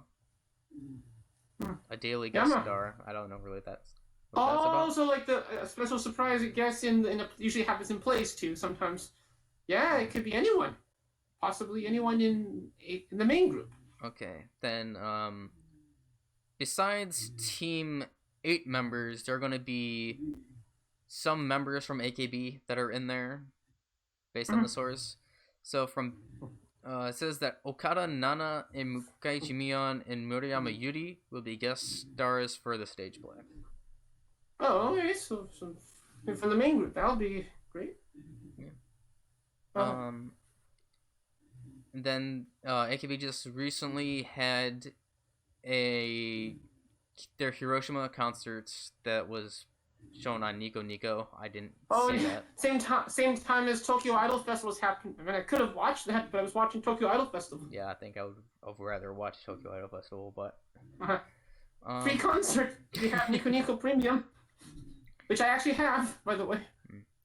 And then the last piece of AKB news that I want to get to, because we'll save the other one that will be left for next time. Yeah, the two other major ones, Tokyo Idol Festival and FNS. Yeah. So Takashi Yuta and Minagishi Minami are going to have a photo exhibition. Oh, photos. So she's going to take pictures, or she's going to be in the pictures? Let's see. It just says they will be holding a collaborative photography expedition complex at Harajuku Wonder Photo Shop from August 9th to the 18th.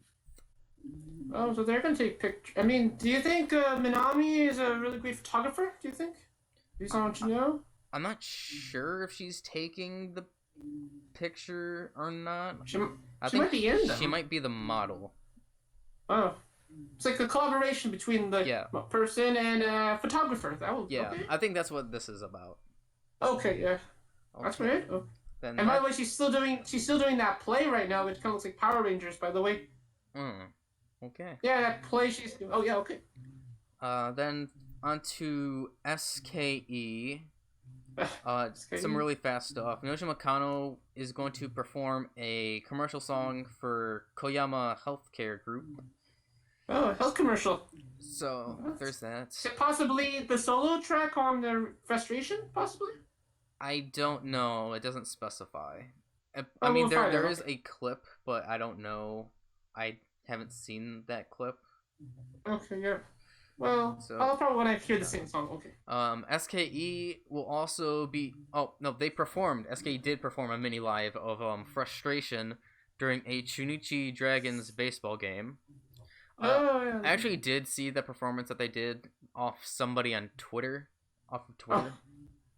Through videos. Yeah. So that was. I mean, it's all right. It's just Frustration. There wasn't really anything special about it. Yeah. But the choreography is still great. Yeah. Some, I guess, kind of major news. Several SKE events had to be canceled due to the typhoon. Typhoon. When did it happen? The typhoon. Let me bring this up if I can. Oh, well, you wait for that. I want to say an interesting thing about typhoons, but during my trip to Japan, we actually went through 2 typhoons. Yeah, and the first one was in Osaka, and it was like, it kind of looked like almost like a hurricane, kind of. And then the second one, it actually caused us to actually still be in the country for at least one more day. And we're actually interesting when we were waiting for. We were actually in Nagoya. Really? During that time, yeah. Okay. And then after that, we went back after that. Okay, I have the news. So these are a couple of the events that SKE had to cancel due to the typhoon. Their concert or thing at A Nation at Mie. Oh, A Nation, yeah, the convention of concert and extracts. CBC Radio Natsu Matsuri, they had to also cancel that. Oh yeah, for Jarina's show, yeah. And then they also closed the SKE Theater. Of course, for sure, to make sure everyone's safe. So yeah. When did that typhoon happen? It had to have been recently. Oh, recently? Oh, yeah. It had to have been. And also, yeah. Not sure the specific date. I'll Okay. leave the one for next week because I know Ruka will want to talk about that big one. Yeah. Yeah, which we'll talk in next part. Yeah. So Suzuki Rika is set to join the cast of Keimyo no Friends, the stage play. 1 second as I bring that information up. Oh yeah. Okay.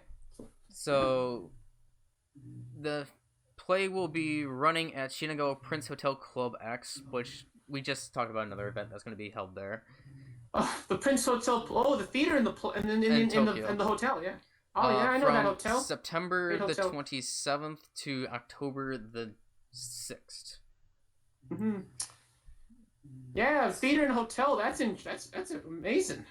They also have a note here that Ito Ririka from Nogizaka will be playing a bat-eared fox in the stage play as well. Oh, bat-eared fox. Okay. Okay, and the last piece of SKE news is that Takeyanagi Akane is going to be holding a fan meeting on September the 15th in Laguna Asia. Oh, you mean the Laguna? You mean the water park? I'm not sure. I just know it. Oh, okay. Asia. That's all that I have. That was Laguna. Oh no. Oh, okay. Okay.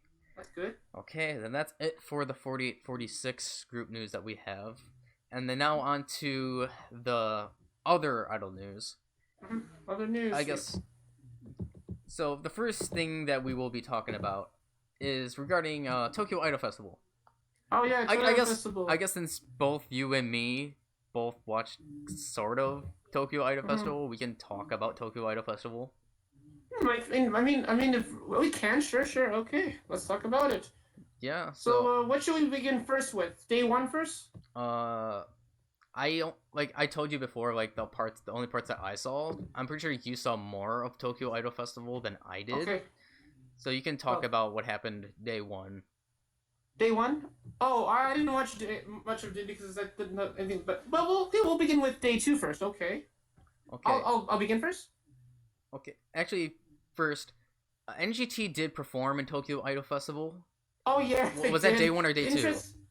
That was day two. But interestingly, I don't think Nico Nico showed it. No. Because maybe two. The thing is that this was like very last minute, and so yeah, NGT performed at like around 9:30 a.m. or something. So during a time slot where a lot of people will be there, probably. Yeah. So no, it was specifically for that reason because not a lot of people were gonna be there. This was before the Rajio Taiso, the radio calisthenics, too. So this is literally NGT, and they weren't even considered like the opening act, which is kind of like the funny thing. So it's like they're done for sure. Sorry.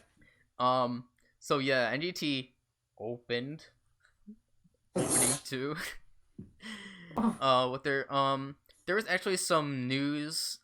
So apparently, from what I've heard, some news outlets said that there was a range of 3,000 to 4,000 people that were there. But I just saw a thing on Facebook news about that, saying how the WOTAs that were present there said that there was actually only around like 300 to 400. So AKS was making up numbers, trying to make themselves. Yeah, because AKS said that there was 3,000 to 4,000 people that were there, but in actuality there was only 300 to 400. 300? Maybe they miscounted, probably. How could you count that? Maybe based from the angle they were probably here? No, there's no way you can miscalculate. It's like 300 to 400. To 3,000 to 4,000. There's no way. What's the average size for a concert to get a festival? I don't know because I've never been at one, but it probably in thousands, maybe. I mean, thousands, yeah. But definitely not the numbers AKS claimed that were there, and apparently, there were reports of yakai groups that were there, but they were kicked out like immediately. What? Like what happened? Like these are like the yakai groups are like the troublemakers. They're not really like okay. idol fans. They just go there to like stir trouble. They were there. Protesting. They had like very expensive like tickets and whatnot, but they were thrown out of the event. So so that happened. So NGT did perform, although there was a lie about the numbers from AKS.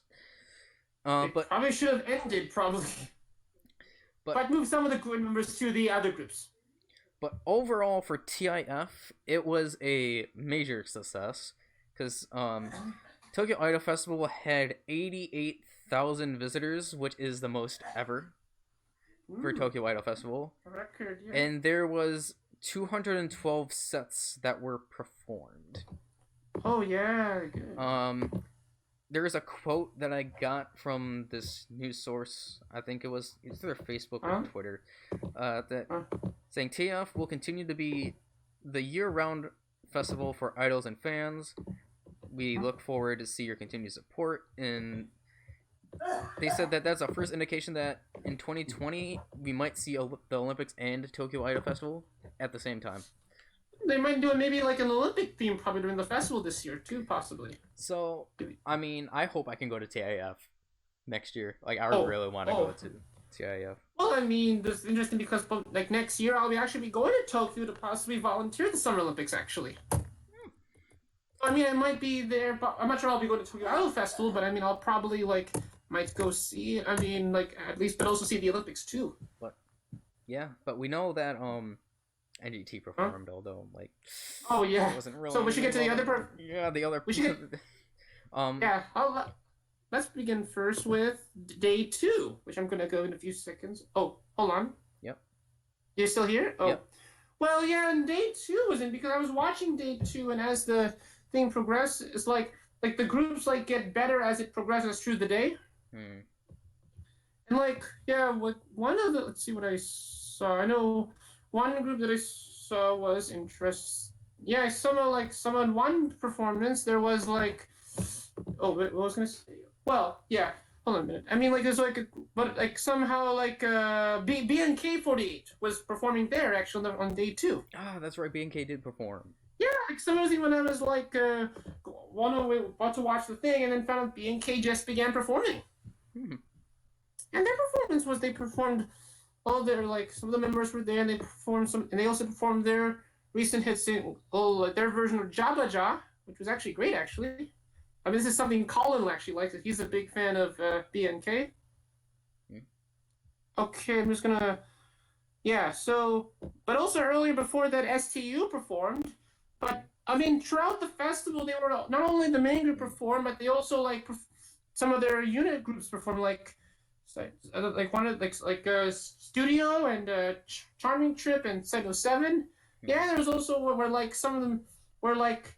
The group's band was performing, including Yumiko playing the saxophone and Mitsuki playing her guitar. That happened on day 3, by the way, actually. Then did SKE perform day 2 or 3? They performed in day 3 in the hot stage, although I somehow I didn't like. Well, I missed that one actually, but I'll watch another time. Okay, and then also another group that's actually interesting, actually, it was like Lyrical School performed a few times too. Lyrical School who made like probably like maybe the possibly Idol Summer Song this year, like Last Dance, and that I only saw them in like another concert where they were doing the Idol Jamboree, where they were kind of doing like a little jam session. 2 members were there, and like yeah, I probably will watch that. And then what else also happened? I'm just gonna find. Oh, and then also okay, and then oh and then also Sora Topsakana performed. I know, like, on Boys Friday show, Basenkansen, they were talking about their reasons. They said it was, like, not great, but though their performance was actually great as well, too. I like Taurus up. Yeah. Topsakana. I like Sora. You like their recent hit single? Which one was that again? It was the one that had the video where, like, this has, and then, like, there's, like, a couple, like, having dinner in a forest. Oh, I don't think I saw that one. Oh. To be honest. It's this... I think someone in the group left after that. No. Okay, and then after that, then we had AKB40 performing in the garden, but they did the, you could say the future senbatsu, which the 2029, so the constantly the future of the group, and their concert was actually a lot of members I know were there, and they performed they performed like Midsummer Sounds Good. They also did a Saturday Night Crawl, and also other singles. Although when they were performing Midsummer Sounds Good, it sounded like they were lip syncing because they kind of sounded like Asko for like I'm not sure if they were lip syncing, but they kind of sounded like it. Oh my god. But although when STE performed the song during their concert at the hot stage, they were not lip syncing, so they were actually singing. Talking about the AKB Fresh Senbatsu, I'm actually really happy to see the members in there because a lot of those members were actually in my lineup, if you remember, for my single lineup that I wanted. Dream Senbatsu, yeah, like Suza was there. There was was there too. I think there was like six or so members that I didn't have in my lineup that I was like on the edge of putting in my lineup. So like I'm really happy to see that they actually created a fresh senbatsu. I wonder if they got the idea from me. Oh, they might have. Maybe they make a single. Did they actually listen to me for once? They probably watch this show eventually, but I mean, and for they talk too. But I mean, like, but also like maybe like that could be maybe have a track on their next single possibly with that lineup. But I just kind of. I'm like happy how they just literally announced it as the fresh senbatsu, and I called mine like a fresh senbatsu, and they have also like a lot of girls on the group. Yeah. But oh, that was great. Yeah. The majority of the stuff that I saw from Tokyo Idol Festival was on day 3, but day 3. But I was having internet problems during day 3. Yeah. Which kind of sucked. Oh yeah. But I'll get to it then. So but can I finish quickly? Day 2 quickly. Okay. So then also during after that Hinatazaka 46 performed, though I'm not sure if they showed that on Nico Nico. They might have showed it, I'm not sure if they did, but they probably did Do Re Mi Sol La Si Do probably. They probably did. Yeah, and then STU also performed in the hot stage, which and I know I said something about that or what happened in that concert with their announcements, but they also did the song, the additional track on like Satisfaction track on their previous hit single like Win for the Win, but they also did like they also did like Midsummer Sounds Good as well too, which that was a great one too. And then immediately after that they did Task Have Fun performed, which Task Have Fun. They're like a great group, and they're like a very jazzy group. And I like Task Have Fun. I like Task Have Fun. They're like one of the more like they're one of the underground idols that I actually started like a little bit. Underground, yeah, and like they were like kind of like also they're also in the Beautiful Day, which jazzy too. Okay, so now to day 3. Go ahead, Steve. So I only watched a couple of the performances that happened on day 3. I just caught the end of Gang Parade because you mentioned that, and I'm like, oh, I need to see Gang Parade. Oh yeah, and then it was like just in time before they were done during Whack Fest. Yeah, that concert was whack. Yeah, I liked it. I know the end. I know did a solo part from Bish. She did a solo at the beginning. At the beginning, I didn't see that. I didn't see that though. Yeah. And then I saw Yoshimoto Zaka. I saw all the songs that they performed. Yeah. They were great. Actually, we didn't even talk about like. Okay, so it was actually on FNS when I heard their second single, their main song. Oh yeah, the medley. Yeah. I actually like the second single as well. I think I'm telling you, Yoshimoto is like a dark horse when it comes to the Sakamichi series. Yeah, and a group that everyone can actually like. Actually, it was kind of funny because they were mentioning like while they were talking on stage of like how many guy fans there were in the audience. That fans. And also from with the other one, like an Ice One performer, like when the audience sounded like many female fans. I thought usually we'd hear a lot of male modas, but they're kind of like they're fans of Eyes One kind of sound as excited as the fans of Daichimura. But yeah. But it was just kind of really funny saying how Yoshimura was like, "Oh my, I didn't expect there to be this many guy fans here." I mean, there's fans too. I mean, there's also female fans to like some of the members in Red. Red did their coupling from their second single, right? Yeah, that one. Yeah, they were great too. I mean, they have female fans mainly for the male members in Red. Female fans. And then speaking, we're talking about back to Whackfest. So I know, like, when during that song when they were singing kind of like their theme song Whack, there was a line when they said, "Whack is only one. Whack is only children." And I was listening, it was kind of sounding like "We Are the World." It's like they could have been a charity single. But is that their theme song? I don't know. I honestly don't know. But the song sounded good from what I could hear because I was cutting in and out because I was having internet problems during that time. Yeah. Oh yeah, but it sounded like we are the world. Kind of. Yeah, sorry. Okay. And then, I know that I didn't see them perform like per se, but I watched a video of them. But the new BIS debuted during Tokyo Idol Festival. I was thinking during the new BIS actually. Yeah, I saw that performance actually. And I liked it so. Oh yeah, so it's like, do you think that they're finally the definitive BIS? I'm not sure, but this is the third BIS to come out so far. I actually really like the lineup. There'll be more on BIS news later, actually. But Oh yeah. But yeah, I really like this BIS lineup. That's good. We'll wait until they have their. But oh yeah, and then like maybe before and after, but other groups that performed on day 3, like SKE 48 performed as well on the hot stage. Although I didn't see that concert. I didn't see that either. If I remember, they performed "Frustration," "Stand by You," but no Jerrina because she wasn't there. What other songs? She was probably because she was in Manila. During that time, she was in Manila. Yeah, but now was there at least. Now for Hada here. Yeah. And then go ahead. Oh, and then also Supergirls performed as well too. Supergirls. Their performance was great. I mean, all good. But there was also throughout the fest, there was also kind of like little collaborations like between groups. I know there was like 2 groups like between one and Prettia. They were doing a few concert collaborations, and they did a jam session, which actually they look great. And speaking about with the other groups, I mean.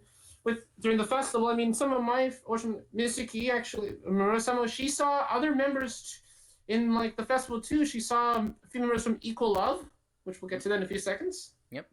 And then also she also saw something, and also one member from Task Have Fun too. She saw some members. But yeah, speaking about that, yeah, Equal Love and Not Equal Me also performed too. And that was good. Did you? I mean, I didn't see those performances. But like during Not Equal Me, so they were mainly performing, I think, Equal Love songs. And then the last song, they performed their first hit single, which has a video already, which we're probably going to talk in the next part, probably, I think. And then the last performance for day 3 was Bish. Yeah. Oh, yeah, Bish. So Bish ended it. Yeah, and they were doing a lot of this a lot during their concert. And they performed non-stop, but almost until, like, the last song. Yeah. Most of their songs weren't really kind of like hype songs. Like they were more on the chiller, like the chill side. Because I wish they kind of would have performed those like crazy songs that they usually have. But yeah, so Bish I think is officially mainstream now. So mainstream. So that means you think we're gonna see them perform at Kohaku? Do you think? I'm not sure. Not a lot of groups perform in Kohaku. BIS might become mainstream again. Just saying how much, dude. The fans were going crazy when BIS like came out. The new BIS. So BIS is probably going to go mainstream again. But yeah, I'm just happy to see that BIS is now I would consider mainstream. Oh yeah, and while you were thinking about with the thing with the BIS, but I mean, while Supergirls was also. You probably also Gang Parade also performed in the hot stage. I didn't see that too, but you could have watched that. Okay, well, what else happened? And then, and also that group on that show that Rika Nakai host was performing as well in the festival too. The 3C. I don't know about them, so. Yeah, because I thought they were like, but it's kind of like the group in the show. But I mean, I have to watch a few episodes of that show. Oh, but with Bish too. But also because Bish was performing maybe AKB was kind of trying to do that too. Wait, because they performed like 8 songs in total with no break. And then they took a break, and then do they usually do that when they do a Tokyo Idol Festival, or do they usually do that? No, because I've never seen a Tokyo Idol Festival before, so day 3 was actually my first time actually seeing anything from Tokyo Idol Festival. Oh yeah, but they performed many of their hit singles. I mean, they did Midsummer Sounds Good. They also did Goodbye Crawl and some other hits, and 17 too, and Suki Hana, and also other songs. But interesting, when the concert was almost done and I was watching on Fuji, somehow an earthquake was happening in Miyagi, and it was like, oh, it's happening when the concert was like almost done. Though they didn't feel the earthquake, which was good. I mean, it was actually around a 5, actually, the earthquake. Wow. Yeah. Oh, I think there was a 6.4 because I remember hearing something about on the Sky stage or whatever that the building was like swaying a little bit. Oh, so there was a bit of shaking of it? Oh. Yeah. Okay. Which is all good. Yeah, but also in addition with AK but also in Info Center as well too. Apparently AK. Also, the radio show they're doing also did a special Tokyo Idol Festival episode, and they invited some members from Equal Love on the show that week. Special live episode. But also the hosts of Yoshi Motozaka's show also were doing a little quiz as well too during one other Info Center too. Okay. Yeah, and that's I think many of those we talk about with Tokyo Idol Festival this year. Which it was a very great festival actually. Yeah. And there's actually some more news on Tokyo Idol Festival. So, unfortunately, a couple of the groups had to either cancel or reschedule their acts due to threats that were made. Some of the groups, I know I didn't write this group down. I think it was Ale was the group name. So Wasita once again had threats, so they had to reschedule and cancel some a performance or something. Iris as well, and a group called Coming Out of the Second Street, and this is actually a gay male idol group. Oh yeah, that group, I know them. They had to cancel their performance due to threats that were made. Oh, I thought they performed it. I think I saw them during one. I think they might have performed, but I'll have to find out about that. Yeah. Maybe they rescheduled, but I just know that there were threats made to those groups, and there was some cancellations and reschedulings that had to be done. But if they did perform, they probably did a great job. Their concert is great for sure. Yeah. When they performed. And then there was actually during the Monogatari when they performed during the Sky stage. There was a water bottle that was thrown on stage. Water bottle? Yeah, somebody threw a water bottle on stage. Oh. So that's surprising. That happened. I mean, I was worried that was going to happen during NGT's concert, which hopefully doesn't happen. That would be not good. So yeah, that's essentially Tokyo Idol Festival this year. Yeah. Obviously, I wish I could have watched more. Maybe I'll show you them maybe later after the record. I'll show you some. You can watch them later if you like. And hopefully I'll be at next year's Tokyo Idol Festival. So I'm really hoping. I might see you in person probably eventually. Maybe. Maybe. Oh yeah. Okay. Okay. Now going on to more idol news. So it's some more sad news, more or less to say. So a member of Machida Girls Choir. She had her home invaded. So somebody broke into her house. But the good thing is that the police the criminal escaped, but the police have obtained CCTV and fingerprint evidence. So fingerprint evidence. Oh, that's good. That guy will be, or that I won't say guy. That person, because I don't know if it's a girl. That person will be arrested very soon because they do have evidence. Justice for that member for sure. Justice for that member. Yeah. So, That's sad Oh, news. okay. But But the happy ending, Yeah. probably. I mean, it's not really that happy. It's still bad that she got her home broken into. But they still have to find the things if there were anything stolen. Okay. Yeah. Okay. And then Perfume, they are going to be releasing the best Peak Cubed. I think that's the title of this album. Best of album. It's going to be a special album covering the group's 15-year history, and it will have a total of 52 tracks in total. This album. It's probably 4 disc long. 4 disc long, probably like as same as like Arashi's best of album. It'll probably be similar to that, and when AKB did their from 0 to album, 1, the best of from album. 0 to 1. Yeah, I have a copy of that actually, by the way. It'll have 2 new songs as well, and it will be released on September the 18th. I'm probably gonna have to pre-order that because hopefully it's not gonna be sold out like the Arashi album. I mean, that's true because Perfume is big. Yeah, and their fan is an international world. Yeah. Yeah, but speaking of reflecting on the group's 15, what would be like your favorite song of the group? I don't really like Perfume, if be honest. So I don't listen to Perfume. Like, me is probably maybe Polyrhythm because that's like their greatest song of all time. And I heard that song in like Cars 2. Then. But would it also include a Blu-ray as well? Do you think the album will include a Blu-ray? I don't know. It was just stated that there will be a 52 track list. Okay. Oh, we'll find out. Okay. Then the group Khaleesi's, they had a new music video, Into the Abyss, full music video. I think this is a tie-in to a video game because during the music video they were showing some sort of game in there. So there was that, and then now going back to Not Equal Me, I guess we'll have Ruka give her opinions on this group as well, because I think she's more into this group than me. So Not Equal Me. Save the next part, yeah. Do you think we should save that to the next part? Yeah. Yeah. Okay, I will just save that. Yeah. Okay. Yeah, save that.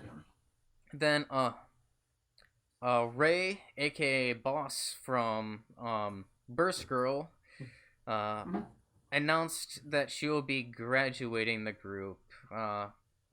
It's quite sad, but however, she will still be the manager of the group of Burst Girl, and she'll be concentrating on her punk band, Knuckle Chihuahua. So she's still part of the group because she's going to be managing it, but she just won't be a member. Oh yeah. And Boss Ray is actually, I think, the one that actually likes Himari from Necronominal, if I remember correctly, based on the Witching Hour. So she knows Necronominal. That's good. Oh, yeah. So there's that. And also, it was announced that Burst Girl will be debuting new members on September the 22nd, but there is no word on who the new members will be. That's good. Okay, then some news that just happened today. X-Teens, I'm sorry, I'm gonna butcher this name. Yulian announced that she announced graduation, and that X-Teen also announced that they'll have a new release this fall, sometime this fall. Oh, that's good, yeah. Some more sad news. The group 969 are going to be, I'm not sure if they're disbanding or if they're going on a hiatus, but it was said that they are going to be suspending activities and canceling contracts. So I don't. So like kind of like canceling, like suspending like sponsorships. It's like contracts. Or maybe they're the group.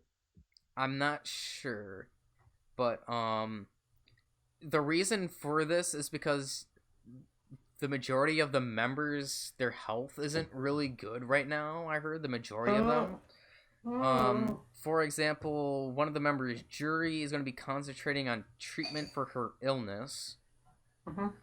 And the other one, Chairman, will probably be continuing as a solo act in the future. So I'm not.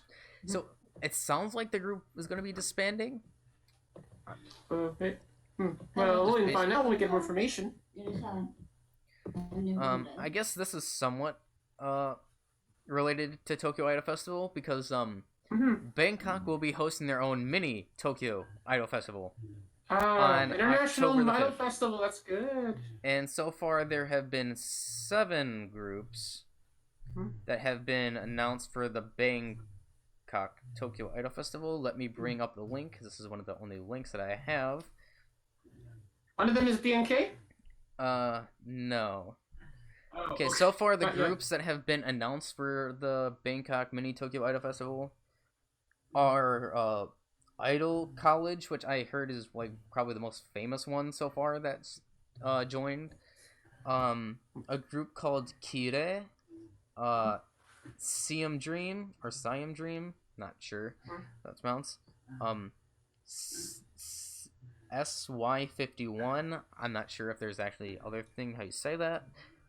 A group called Harupi, but with 3 eyes. So it's not Kodama Haruka Harupi. Honey's what is it? Honey? No. Honeysu Baisu B. Honeysu Baisu? Oh, Honey Spice. Honey Spice. Honey Spice. Honey Spicery. And a group called Fever, but it said that there will be more announced sometime later. Oh, one of them is probably gonna be BNK. I mean, I don't see why BNK wouldn't participate in their own mini Tokyo Idol Festival. I mean, they're the biggest idol group in Thailand, so yeah. Okay. Festival. Then going on, former leader of, I'm sorry if I say this wrong, just knowing me, I'm gonna say this group wrong. It's a Hello Project group. Anger Me? Is it Anger Me? Angry maybe? Angry maybe? Okay. Ingram? No, not Ingram. Anger Me? I'm just gonna say Anger Me. I know it's wrong. I'm sorry, but Anger Me maybe? I'm not sure. I'm sorry. I know I said that wrong. It looks like Anger Me, but so okay.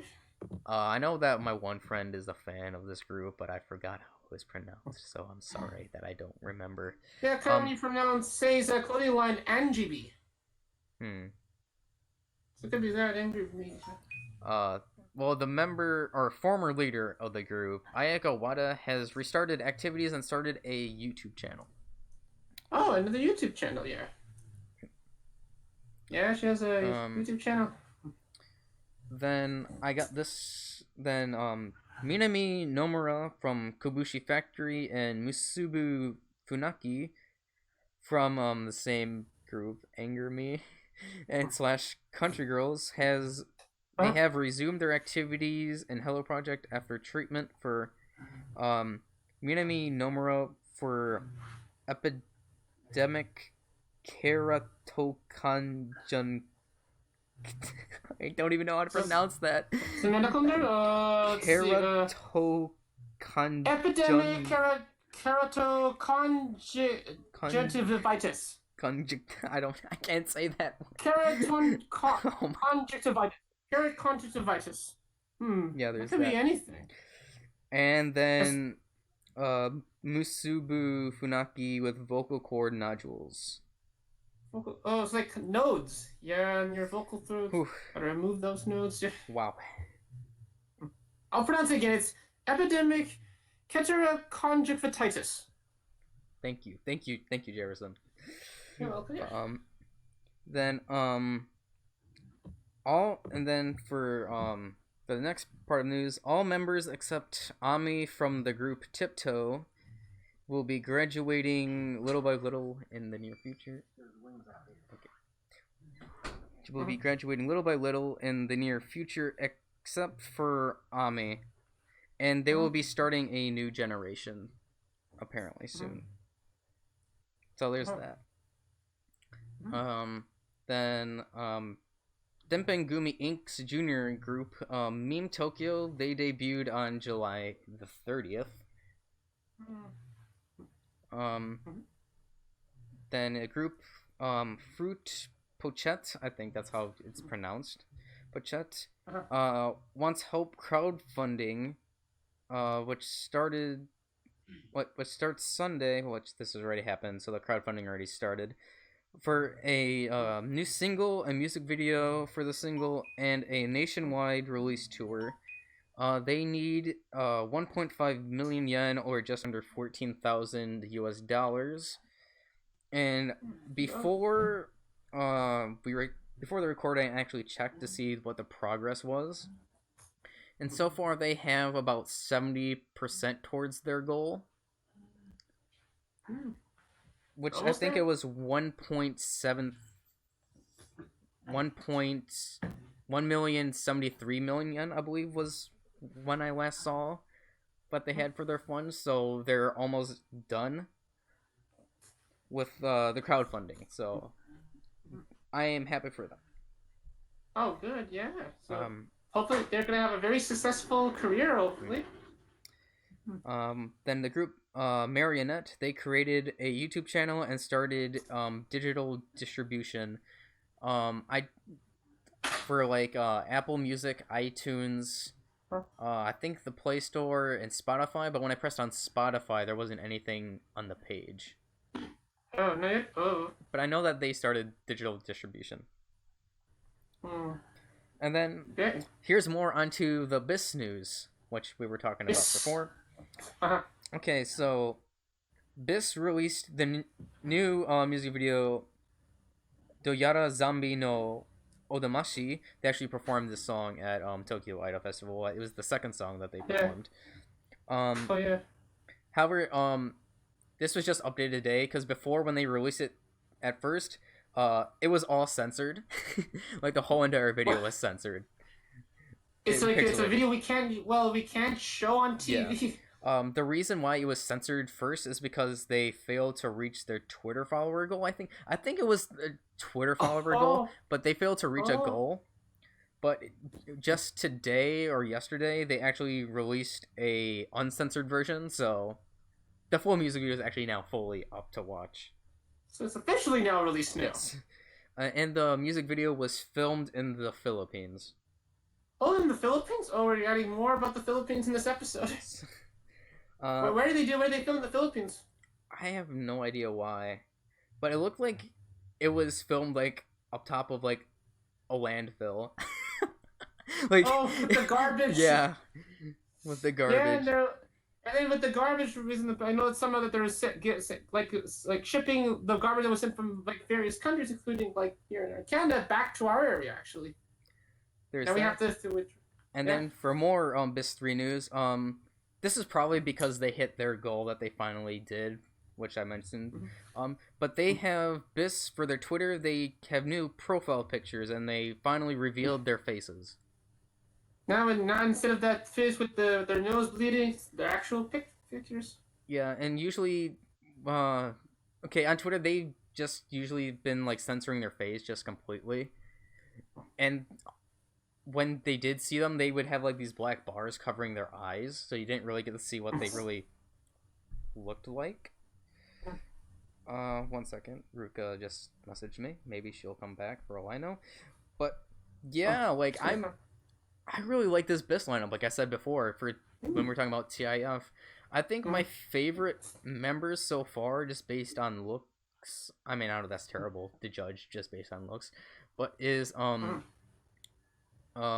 Shitibu, which I have a hard time pronouncing that name, but I think she's so far my favorite member within this new BIS lineup. Oh yeah. And then they also released 2 more songs on SoundCloud. Let's Go Domo and Absolutely Me with I think it's 6 E's. So yeah, good BIS. It's finally happening. Yeah. Then the group called the Banana Monkeys, they just released their song Hacha Mecha Hero on SoundCloud. So Yeah, and then from here on out, it's just all music videos. So this will probably go by really fast. Maisen Book Girl released a new music video, Yamishoku no Asa. That video! I saw that on Boy's show, Friday show last week. I was watching it, like, I thought at one point I at thought the beginning of the... Yeah, it was for a lot of people, same thing, because I thought my computer froze or something during the music video. It cuts mid-scene, and then, Yeah, nope, there's more. It was and then when they purposely. showed this... And the second time, like, when they were showing the subtitles, it almost like random subtitles, like, not sure what they're actually saying. Yeah, it was a fairly interesting music video concept that Mice and Book Girl did for this. And actually, I'm not really a big fan of Mice and Book Girl's songs. They're just not usually my style of songs. But I actually liked the song. I thought it was actually I thought it was alright. I thought it was an alright song for me. Yeah, and when we're talking about the video, they were also saying that, okay, maybe the song talks about the story of the group. Yeah, and then also I was watching, it kind of looks like very avant-garde, kind of. Yeah, oh wait, I just realized I said the wrong thing to Ruka. Oh, okay. My bad. Well, maybe...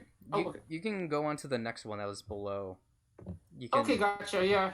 So, and then also up to other videos that were, like, released in the past 2 weeks, including, just getting to it, okay, so Senshitsu Doruku Gekyo no Corridor Shinki released the video of their next single, Natsukoi Shimiguri.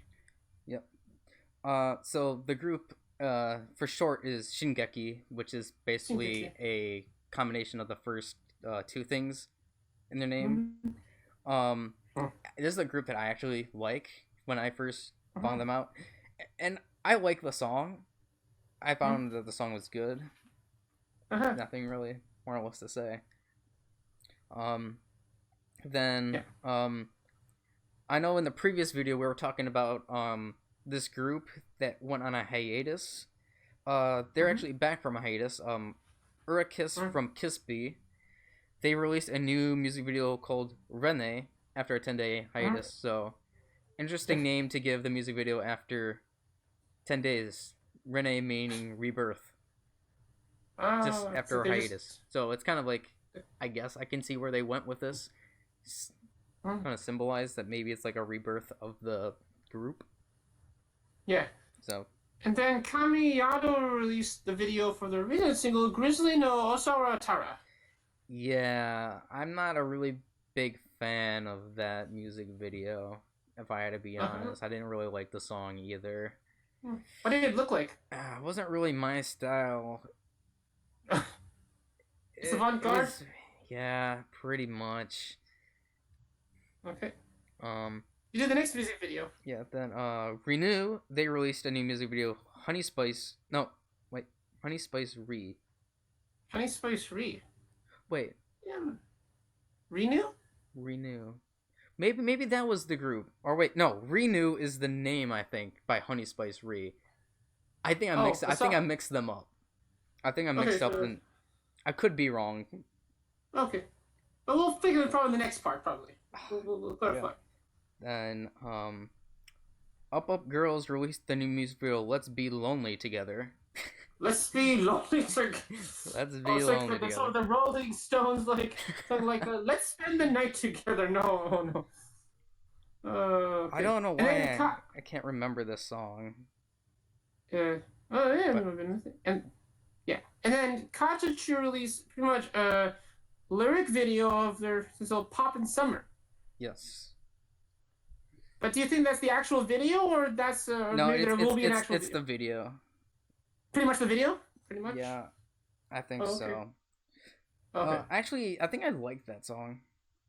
I have to remember these songs that I like because, like I said, like there's so many music videos that I watch that I don't actually remember them, and plus because they're all different groups, it's kind of hard for me to remember because I do watch every single music video that we talked about. So, the group called Full Pocket released a new music video called Jibun Kakume. However, the video is unlisted. I don't know why. It was listed as unlisted. They made anything that you actually have to like find the video and then you find it there and you click it. I think. I'm not sure. Oh, or you have to click a specific link to watch the video. I think. But I remember I got it from Facebook, one of the Facebook groups that was talking about the news where I get all the news from, or a portion of the news from. It's sort of that thing where like they found a video and they share it to everyone. It's like Yeah. a scavenger hunt. Okay. You go to the next story. Video. Then the group Osaka Sunkashuto, which is the one for the seasons, released a new music video, Sono Te. Oh yeah. Yeah. Oh, I'll do the next. Oh, this is interesting because I know we talked about Task Have Fun, but like earlier in the past few days, they released a video of their single like Gaku. And interesting about this video is that they actually filmed this video in Paris while they were at Japan Expo. Really? I didn't realize that when I watched that video. They filmed it in Paris. Huh. While they were at Japan Expo, and it's pretty much, there's like scenes where they like walk around the city, and then there's ones where they also dance, and there's actually a scene like near the end of the video where they're actually performing around like near the little main area and like around I think Steel Place. I don't know why I don't remember this video because I'm not sure. It's a recent one. I know I watched it because I put it up in the news. Oh yeah, but I mean, don't remember it. Boy talked about it on Basenkansen, like last week too. They did. Okay. So it's actually a great video if you want to maybe you can watch it. Okay. Then you can announce the next one. It's actually from a solo idol. Oh yes. Yeah, so the Michoma Tsuyumi news? Yeah. Okay. Well, I mean, like Michoma Tsuyumi released a video of their next single, Okay Kimi Kuchai. Ikimaku Chai. Ikimaku Chai. Why? I don't know why I cannot say that. It says Ikimaku Chai. Ikimaku Chai. Yeah, Ikimaku Chai. Ikimaku Chai. Oh yeah. Did you watch that video? Yeah. Oh, what are your thoughts on it? I don't remember.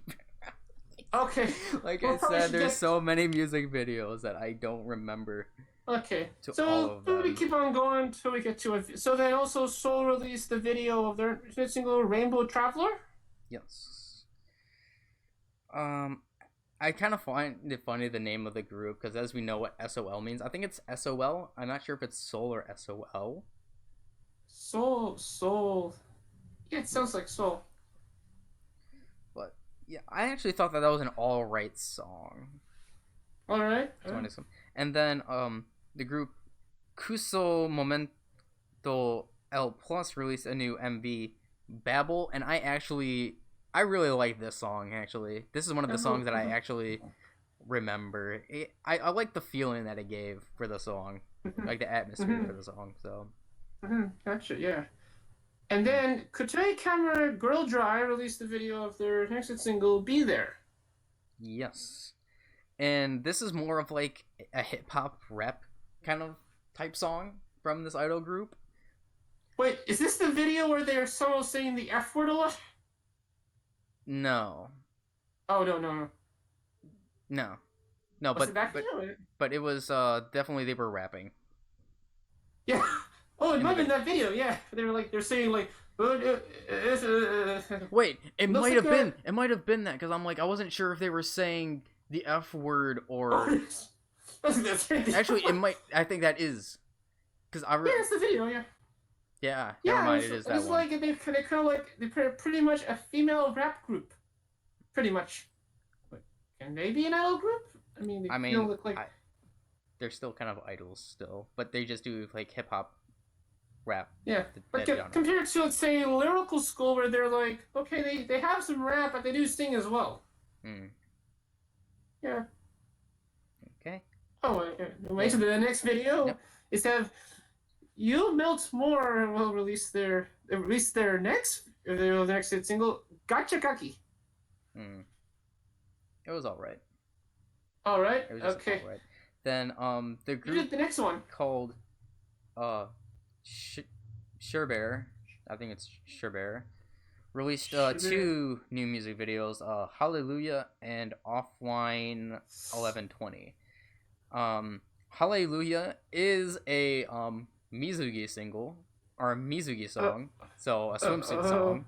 So depending on if you consider that NSFW or not, I mean, you can see, I know, like, you can kind of see, like, the crack, like the imprint on the bottom of the bikini for one of the members, but, like, it's not, I actually, like, the song isn't that bad, but this group is apparently a Gravure idol group, like, Gravure idols.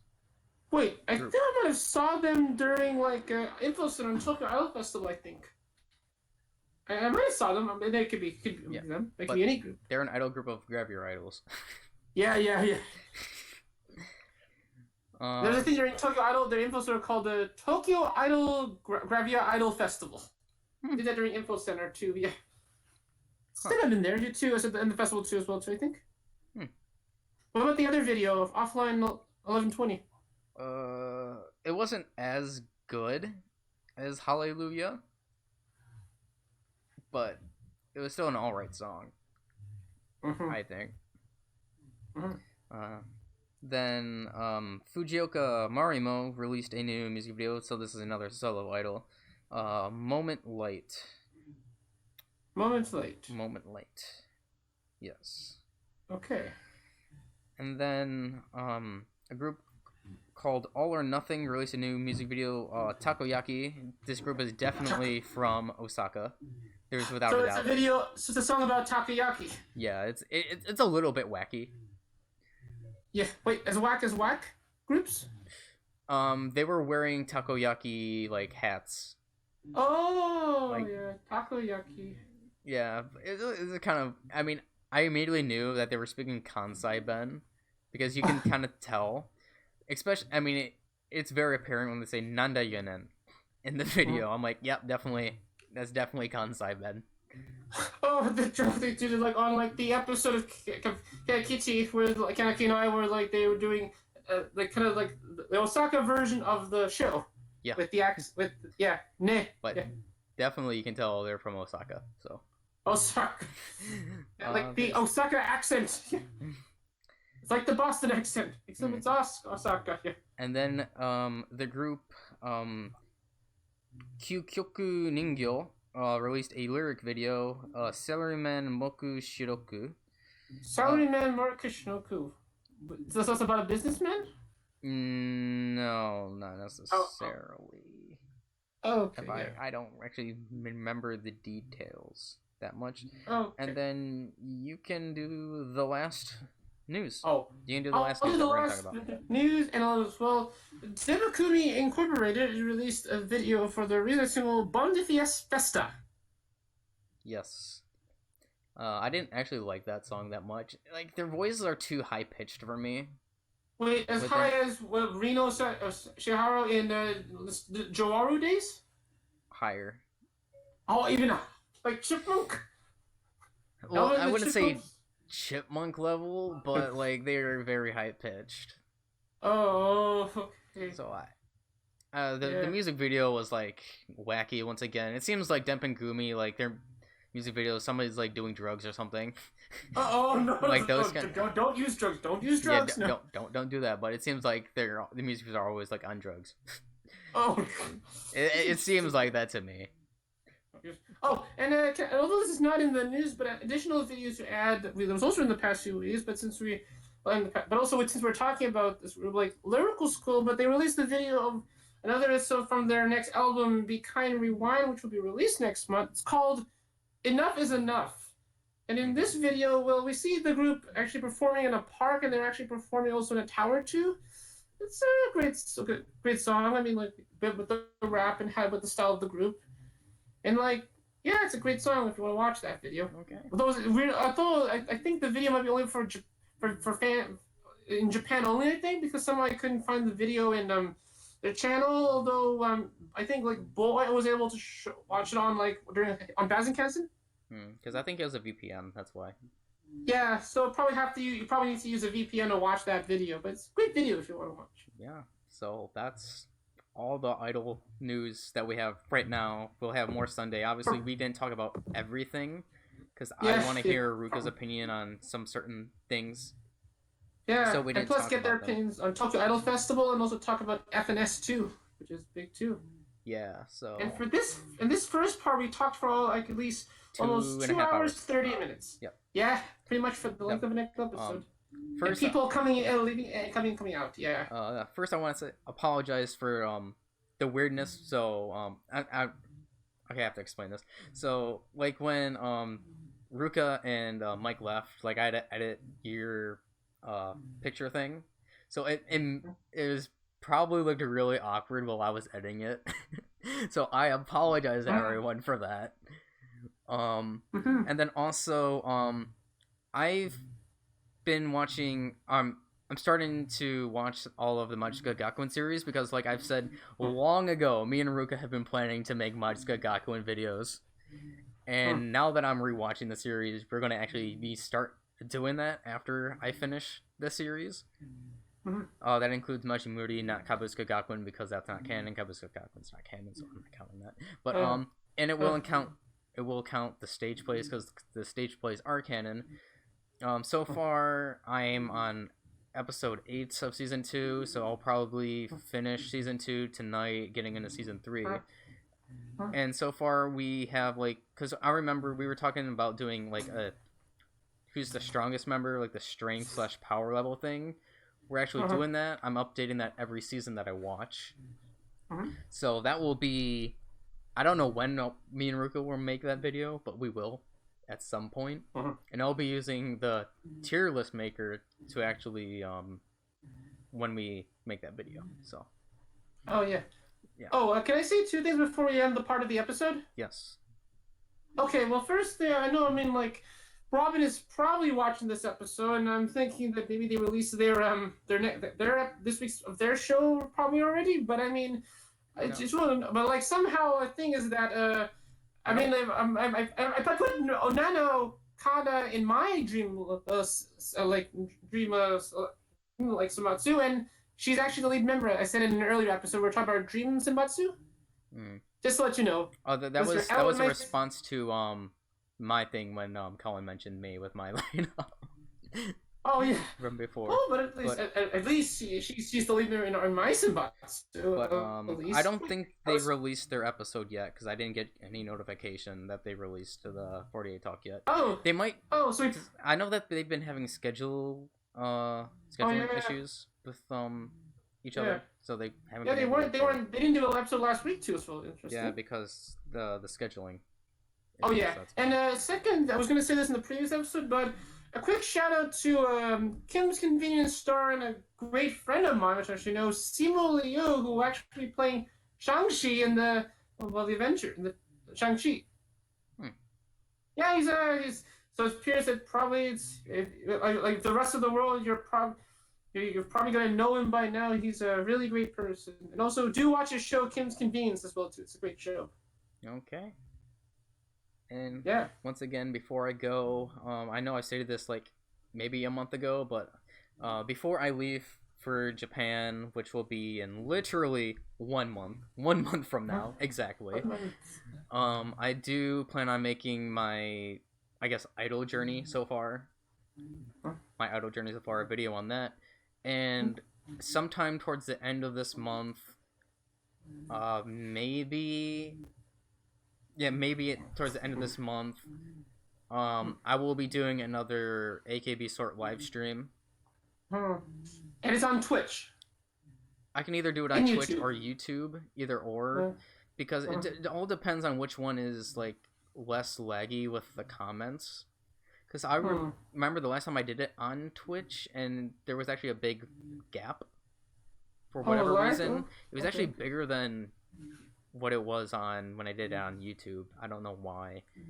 So maybe we'll just live stream it on YouTube this time. I'm not sure. But there's that, and I'll let you get. And I'm just saying there will be 2 members that will definitely. Well, there will be 1 member that is not on my list that will be on my list. it's a member that we talked about before this, but don't spoil it. Yeah, we member. won't tell. And a certain Hinatazaka member who just became my second favorite Hinatazaka member over the past 2 weeks. So I'm just giving a few hints there. So yeah. For part 2. So until the next video, guys. See ya. See you probably in a few minutes, probably eventually.